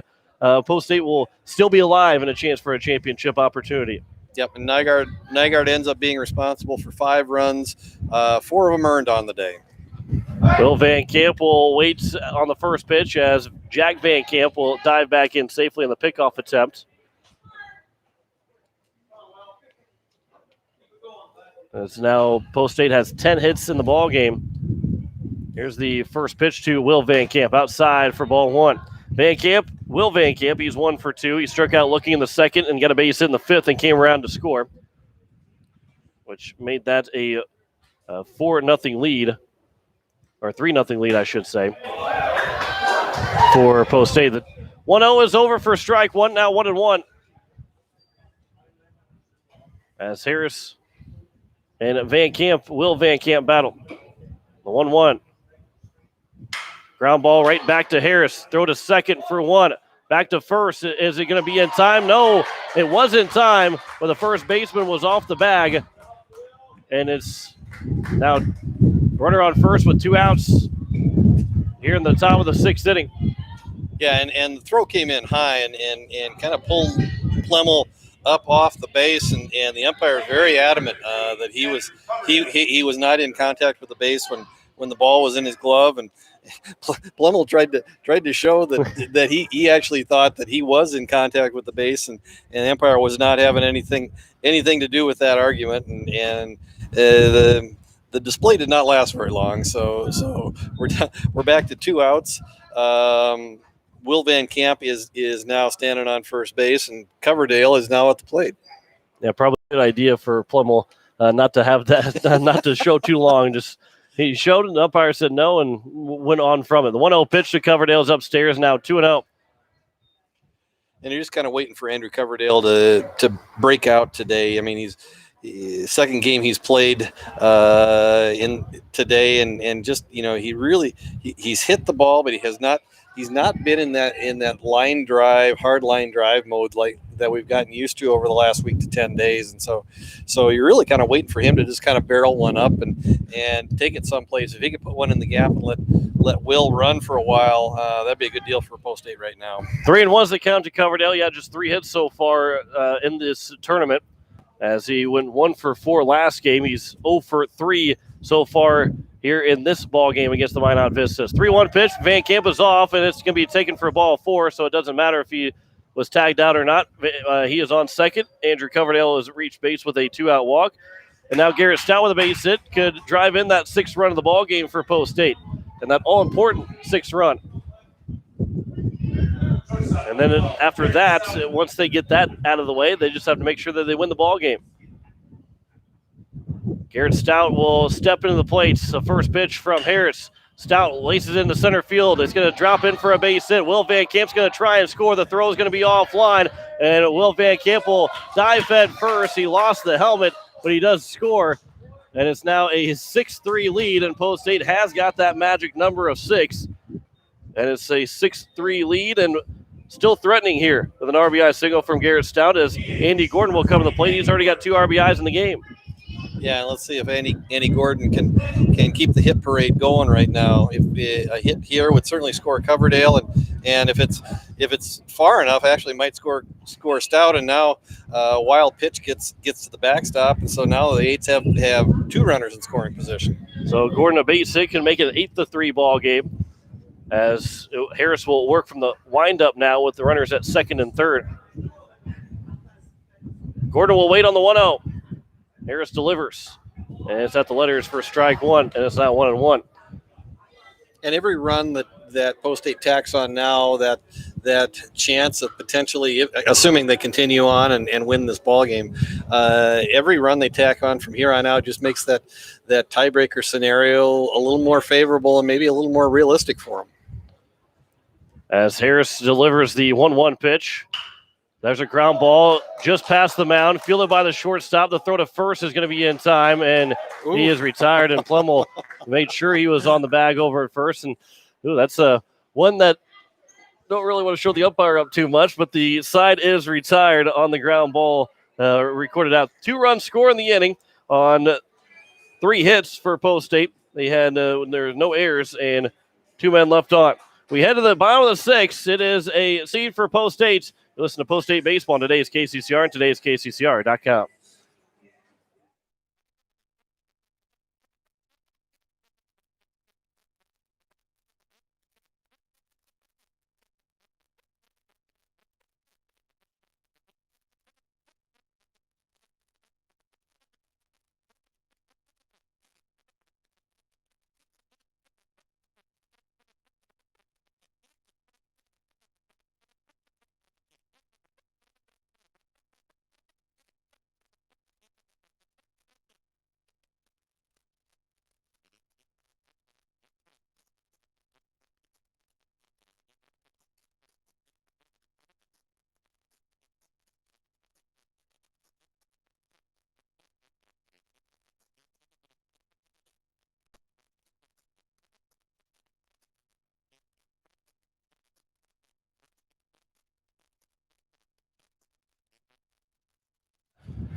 Bottom of the 6th inning as Post State has a 6-3 lead.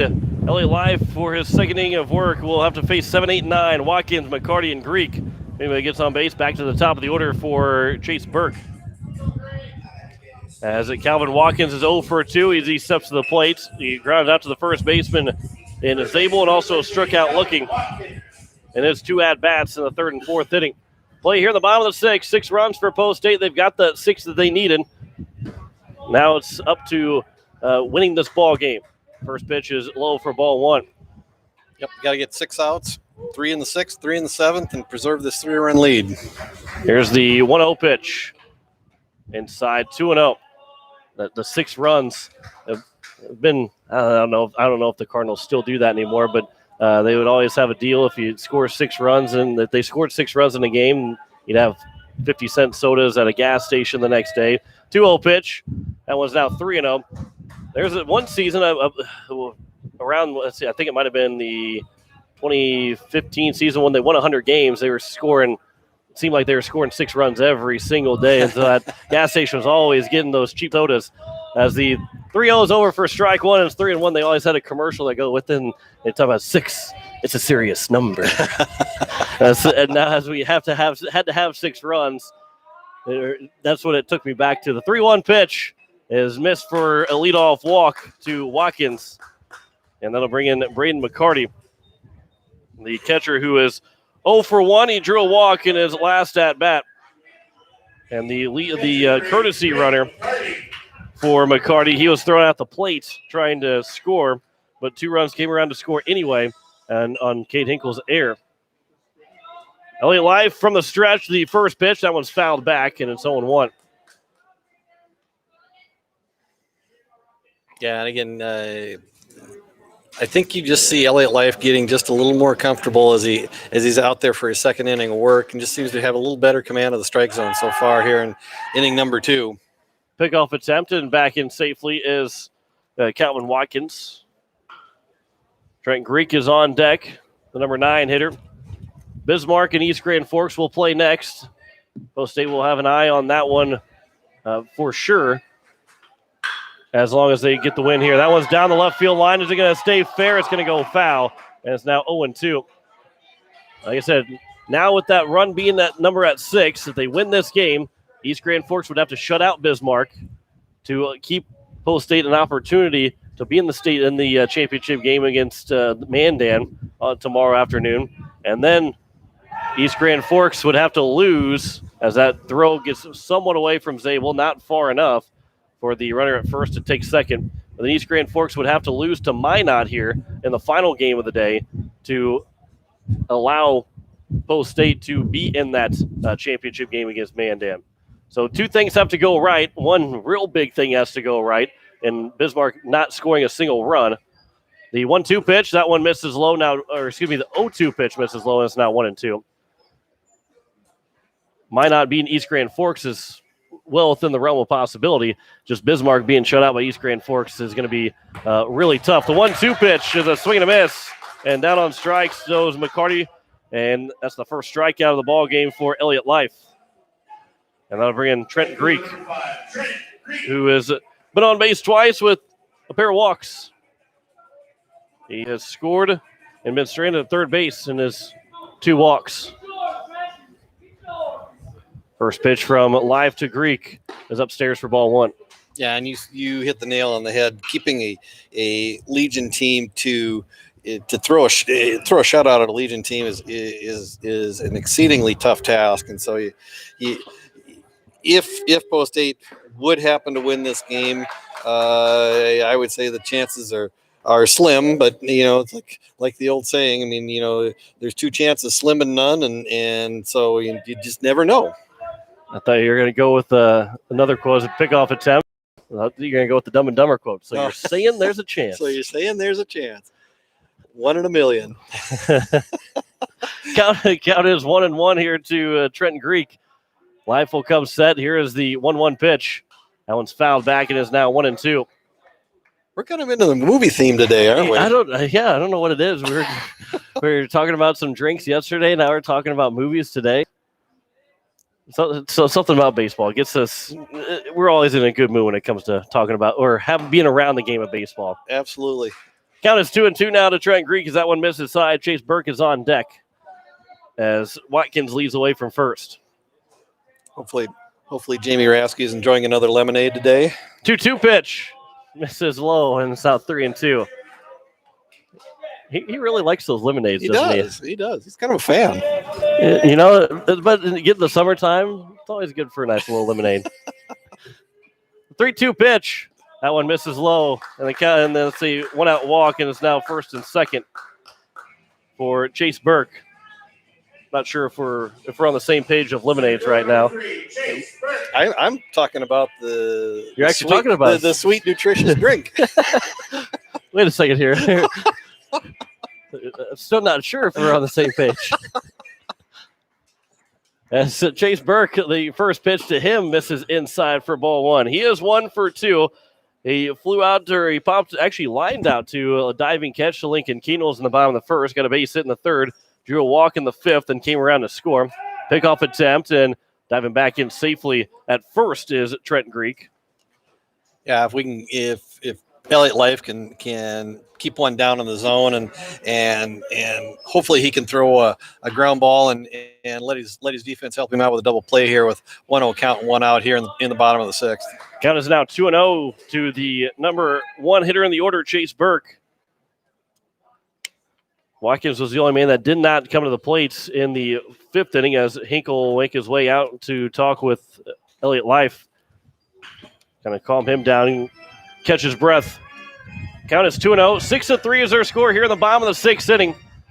We had a 2-0 lead after 4 innings for Post State. As we are just past the 4 o'clock hour, you're listening to KCCR Pierre Riverfront Broadcasting Station. The first 4 innings went by in about 45 minutes. We're more closing in on the 2-hour mark now as we're sitting about we're an hour and 40 minutes into this ball game.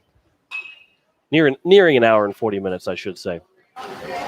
Here's the 2-0 pitch. Well, just miss inside now, 3-0. And Life's going to come back with a couple of strikes here. Nobody warming up in the bullpen for Post State. Here's the 3-0. At the letters now 3-1. And like Greg said, a ground ball would be huge for Elliott Life somewhere maybe up the middle, maybe right to the third base bag. Here's the 3-1. That one's popped up. Coverdale will call for it. Infield fly is called, and there's now 2 down here in the bottom of the 6th inning. And that'll bring in Hunter Rosiska, who is 0 for 2. He flew out to left field. Creation of fielder's choice, also was walked. And he came around to score on the RBI single from Jack Plummel, who is on deck. Tying run is at the plate here in the bottom of the 6th inning. The first pitch misses well inside to Rosiska. And probably would like to see Plummel lead off the bottom of the 7th inning instead of coming up to the plate as he would then come up to the plate as the go-ahead run. No matter what happens here with Rosiska if he comes to the plate. 1-0 bounces in. Good block there from Hinkle. Now 2-0. And the fact that there's no action in the bullpen probably tells me that Coach White is Elliott Life. This game is on your shoulders. It's yours to win or lose right now. 2-0 pitch inside now 3-0. And Life is going to come all the way back again. And I would think Rosiska will take the 3-0 pitch. Here is the 3-0. Over for strike one. Still a good hitter's count. You'll take anything here from Elliott Life. Pop fly, ground ball, whatever it might be. The 3-1 pitch. There's a ground ball that will be foul, and the count is full. And now both runners will get a head start at first and second. A 6-3 lead here for Post 8. Life will come set. Here's a 3-2 pitch. Popped up into shallow center field. Garrett Stout will go out. He'll call for it. Jack Van Camp will come in and take charge over Stout and make the catch and retire the side in the bottom of the 6th. No run score, no hits in the inning, no errors, and 2 men left on base. 6 are in the books. Post 8 has a 6-3 lead. Looking to tack on a little bit of insurance runs, not only for this game, but for a chance to play in the championship tomorrow. You're listening to Post 8 Baseball on today's KCCR and today's KCCR.com.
Top of the 7th inning, 4, 5, and 6. Gray Zabel, Kate Hinkle, and River Iverson to lead things off as Harris is on to try and keep this a 6-3 lead for Post 8. They got to score. They don't have to score more runs, but to give them a better chance of playing tomorrow, they need to score more here in this top of the 7th inning.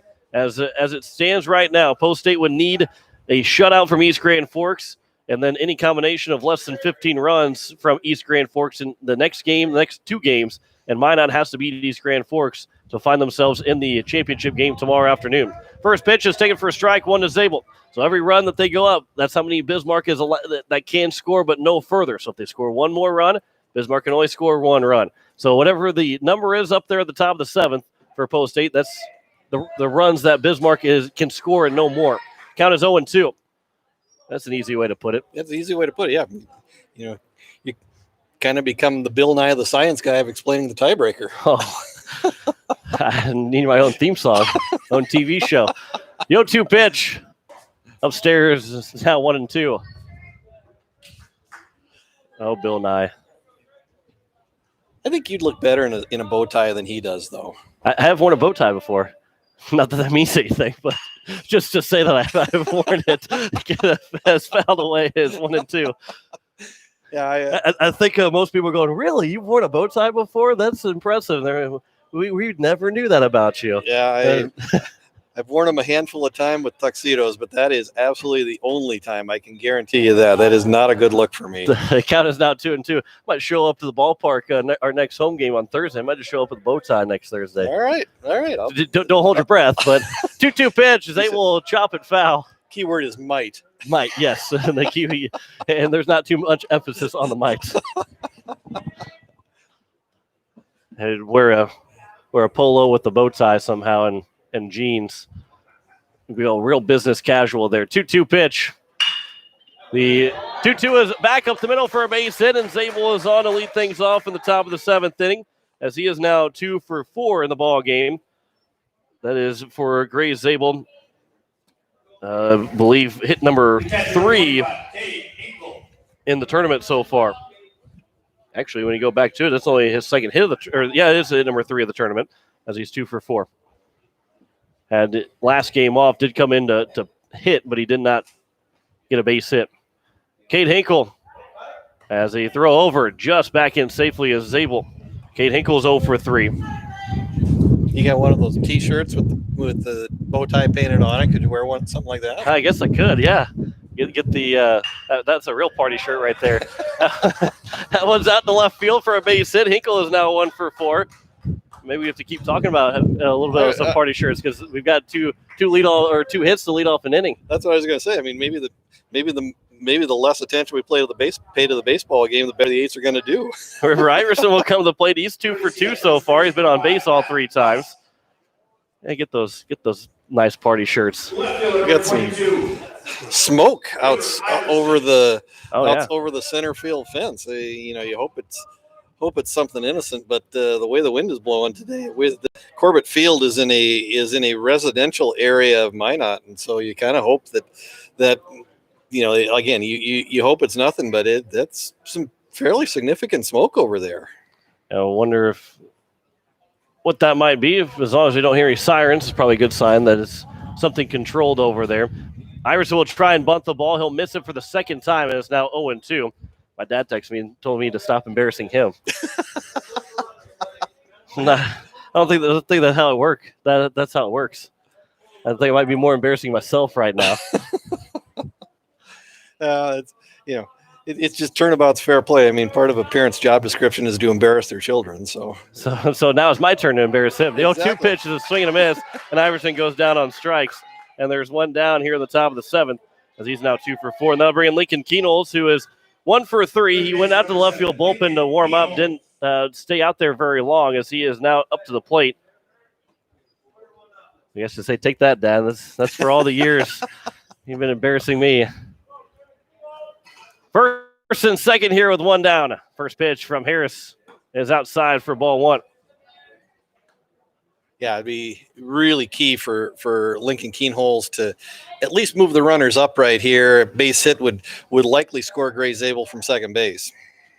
Harris comes set. The 1-0 pitch. Keenholz will ground it foul, and it's now 1-1. Again, big discrepancy on the scoreboard in terms of hits. The Eights have 12 hits on the board. Minot only 3, but just a 6-3 lead for Pierre here in the top of the 7th. The 1-1 is fouled back and is now 1-2. They have 2 runners on base, but Post State has left 6 guys on base so far through 5 full innings. Oh, my dad texted me and said he's never done that to me. that is a lie from every parent if they say that. Absolutely. I think Bennett and Bradley and Blake, they'd all say the same thing. Oh, absolutely. Absolutely. That one will get away to the backstop. It's now 2-2, and it's going to be second and third.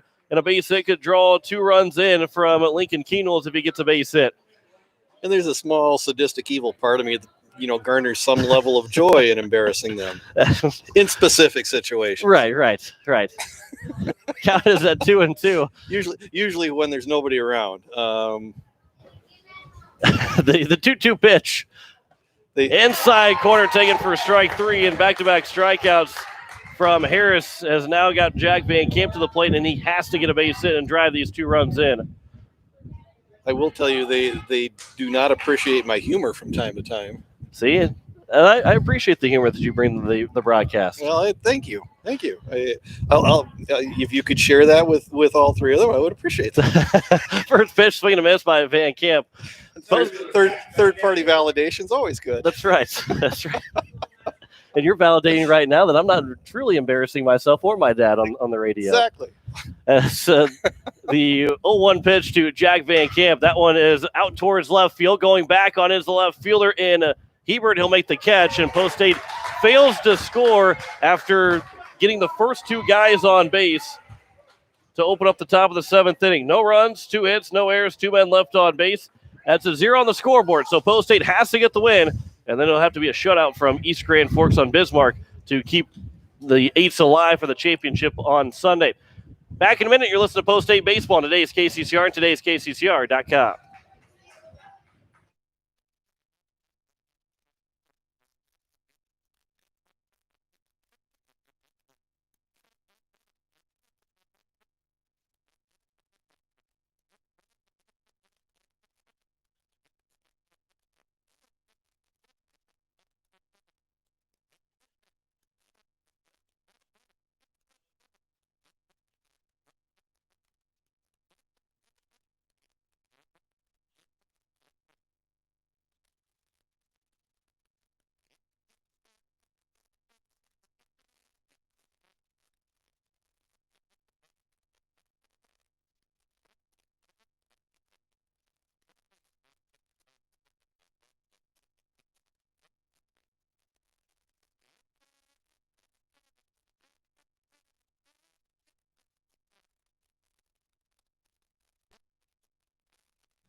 Here for the bottom of the 7th inning, Elliott Life trying to get these final 3 outs and give Post State a chance to still play on Sunday, as Bismarck and East Grand Forks will play next.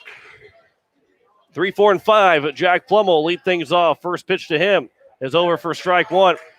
Plummel is 1 for 3 with a triple and an RBI. Harris and Vigestead will be the next. Actually, Vigestead is out of the ball game as man came into left field. The throw to first is in time, and the leadoff man is retired in Plummel. As Garrett Stout made a nice play, and there's now 1 down, and Harris will be the hitter. Started out at third base, and now the pitcher. And Hebert is on deck after Vigestead was relieved as Herbert came in the game to end the DH spot. First pitch is outside to Harris for ball 1. He's been on base twice, was hit by a pitch and reached on a fielder's choice. The 1-0 pitch just a bit outside, now 2-0. Yeah, and it was key for Elliott Life to get that first pitch strike across to Plemmel, and the at-bat just went better for Life because of that. When you fall behind like he is here at 3-0, and you have to pitch from behind, you just put yourself in a tougher situation. A 3-0 pitch is over for strike 1, now 3-1. Of course, I made that comment about the 0 up there for the number or whatever that number is in the 7th inning is how many runs that Bismarck could score in the game. Now 3-2. That all depends on one Post State winning, but if Minot would score 3 runs, then that 7th inning is meaningless because then it would at least give some cushion if Post State would win because they'd have to score another run in the extra innings. Foul back, now 3-2. So I explained it all perfectly, and then there's still something else that could go differently than what I talked about. Yeah, I was thinking the same thing, that to some degree, it might be in Pierre's favor. It might not. We're actually able to come back and tie this ball game up and at least give the Pierre bats another chance to put some runs on the board. But we'll see what happens here in the bottom of the 7th. If you walk out of this tournament with a 2-2 record, that's actually not a bad showing. And the fact that the Post State has played fairly well, all things considered, up here this weekend. Keno's fighting over there. Will jump and make the catch right near the fence. Didn't need to jump, but still made it look good. And Keno's will get the second out, and Post State is an out away from finishing out a 2-2 record here for the Minot tournament. That's what they did last year. They came in, won the first game, dropped the next 2, and ended up getting third place on Sunday and going 2-2. Obviously, with now being 5 teams instead of the 6 teams that they had, it has allowed Post State then to play these 4 games on Friday and Saturday, and then only 1 game being played on Sunday for the championship. Count is 1-0 to Hebert as the next pitch is over for strike 1. And Hebert will, in his first at-bats, will have to try and keep the ball game alive. Here's the 1-1 pitch. Inside 2-1.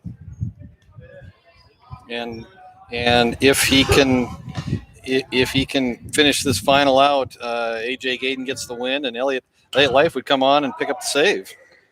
That was fouled away, and it's now 2-2, and Post State a strike away from winning here in this ball game, and would make things real simple going forward if he gets this final strike. 2-2, and then it's taken for strike 3, and Post State wins it 6-3 over the Minot Vistas on a 1-2-3 seventh inning for Elliot Life.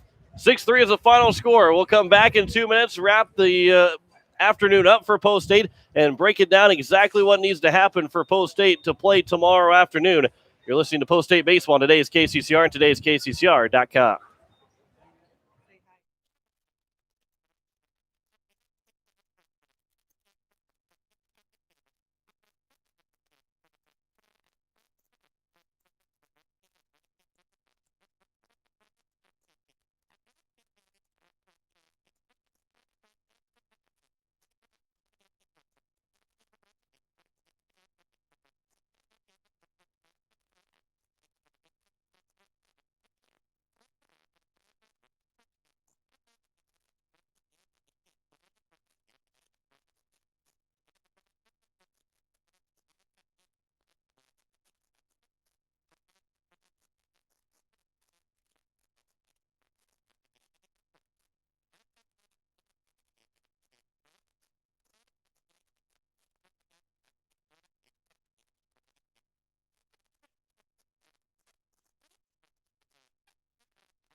It is the post-game show here for the 8s as Post State wins 6-3 over the Minot Vistas here this afternoon. John Wickler alongside Greg Dean, and Post State still alive here for a chance to play in the championship tomorrow, but it's a very specific score for Bismarck, and it's going to be what's on the scoreboard right now, 0. Has to be 0 for Bismarck. They have to be shut out by East Grand Forks to keep Post State alive. I guess maybe if they score one run, they'll have the same amount.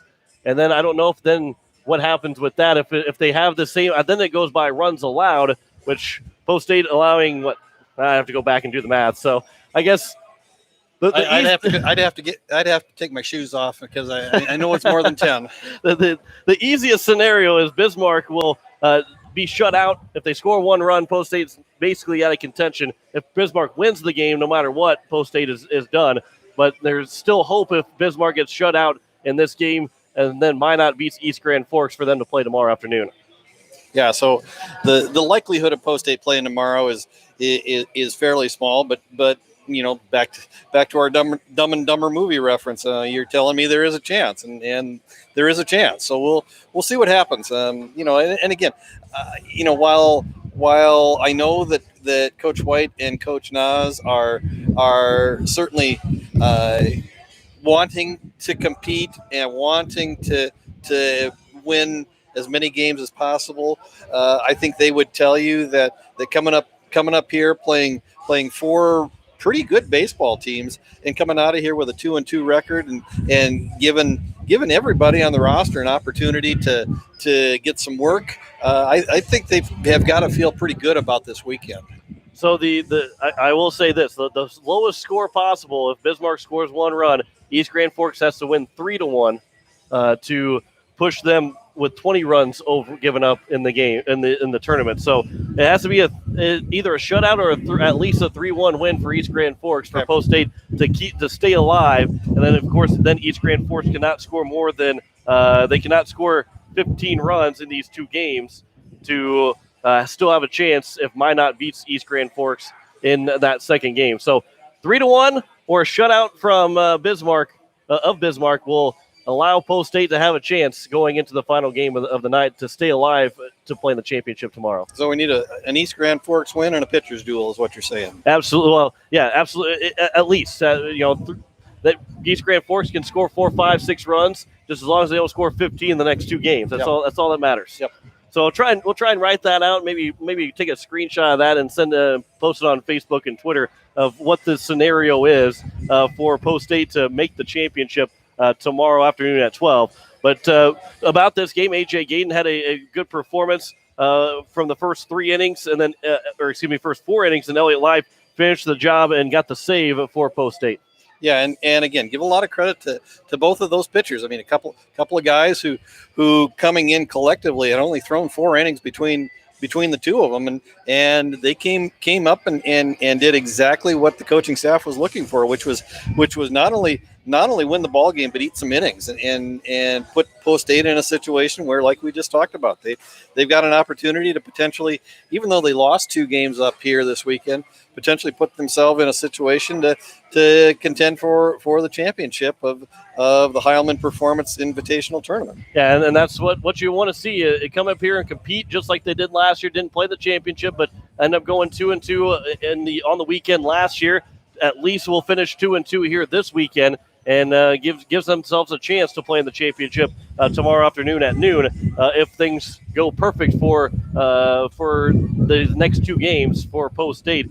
But they win 6-3 here this afternoon, as that time of the game was just a little under 2 hours, about an hour and 55 minutes for that time of the ball game in that win for Post State, as they are now 16-5 on the season. Yeah, Garrett Stout a 4-for-4 day. Gray Zabel with a pair of hits. River Iverson with a pair of hits. The Eights 6 runs on 13 hits. The win goes to A.J. Gayden. 4 innings pitched, 2 hits, 2 runs allowed. Both of them earned 4 walks, 2 strikeouts. Elliott Life on in relief will pick up the save, pitching 3 innings. 3 innings, a 1-hit ball. 1 allowed, 4 walks, 2 strikeouts. So I think the bottom line is that, like we said, even if the Eights don't play tomorrow, I think there's a lot of good things to come out of this weekend. You got some really good pitching performances from some guys who typically have not maybe thrown a lot. We had some pretty good offensive performances. Maybe you would have liked to see the Eights, put up a few more runs during the 4 games. But again, your offense is not going to necessarily be there day in and day out. If you can get good pitching and play good defense, you're going to be in most games, and that's really what this Post State team is really kind of built around. I mean, they're really clicking in just about all facets of the game right now, and we'll see as the calendar turns over to July, the next time that we see them, with only about 3.5 weeks left in the season, in the regular season, before they start postseason play. We'll see if they can continue to click in all 3 phases of the game. I want to correct myself. 16-6 now for Post State. Still 10 games over 500, just like they did when they arrived here at Minot. And still could play tomorrow afternoon, but otherwise they would be then on next Wednesday. Would be a 1 o'clock start, 1-3 against Watertown. In Watertown, we'll have those games for you on today's KCCR and today's KCCR.com. Good performance on this tournament for Post State. So whether they will play tomorrow or not, a great field here at Minot, and can't wait for. We can wait till next year. It's okay to wait till next year because we're enjoying all the baseball that we have so far this summer. Yeah, absolutely. And Eights will be back at it on Wednesday. I think is that a 5 or a 5:30 start up in Watertown on. I believe the game changer has it at 1 o'clock. Our schedule that we have says at 5 o'clock for that start. So. Somewhere along the lines between 1 and 5, we'll be playing on Wednesday. Bennett's up here. Bennett, do you know what time? He does not know the time exactly when they play. So, and he's a player. He doesn't even know. Yeah, and so stay tuned to KCCR and your sports director John Winkler. He'll keep you clued in on the start time for the games on Wednesday up in Watertown, and then if you get an opportunity over the long weekend on Thursday to start your 4th of July, come on out to Hyde Stadium. There'll be some good baseball, both Mitchell and Sturgis are coming to town for a triangular. A couple of very good ball clubs. In fact, Sturgis has probably one of the better records right now among South Dakota American Legion baseball teams, and so Mitchell is always a good baseball team year in and year out. So an opportunity to see 3 really good baseball teams on Thursday and start your Independence Day holiday with some all-American activities. All you need is a couple of hot dogs and drive there in a Chevrolet, and life will be good. That's right. Post State wins at 6-3 over Minot here in the second game of the day, as they will wait to see what their fate is, if they will play tomorrow afternoon or not. I'm going to try and write this down and post it on social media and Twitter, on Facebook, and of what the scenarios are for Post State to advance to the championship tomorrow afternoon to take on the Mandan Chiefs, who have clinched their spot into the championship game tomorrow. So we'll have that here on our social media pages in just a little bit. But thanks to Ryan Warren back at the station, to Greg Dean to my right, I'm John Winkler. We will see you potentially tomorrow, if not on Wednesday, for a doubleheader against Watertown. It would be tomorrow at noon for the championship game, and we'll let you know one way or the other if there is a game tomorrow afternoon or not. But Wednesday for sure against the Watertown, Wednesday afternoon, Wednesday evening against Watertown over in Watertown. Final score again, it is a 6-3 win for Pierre over Minot, as we say so long from Corbett Field.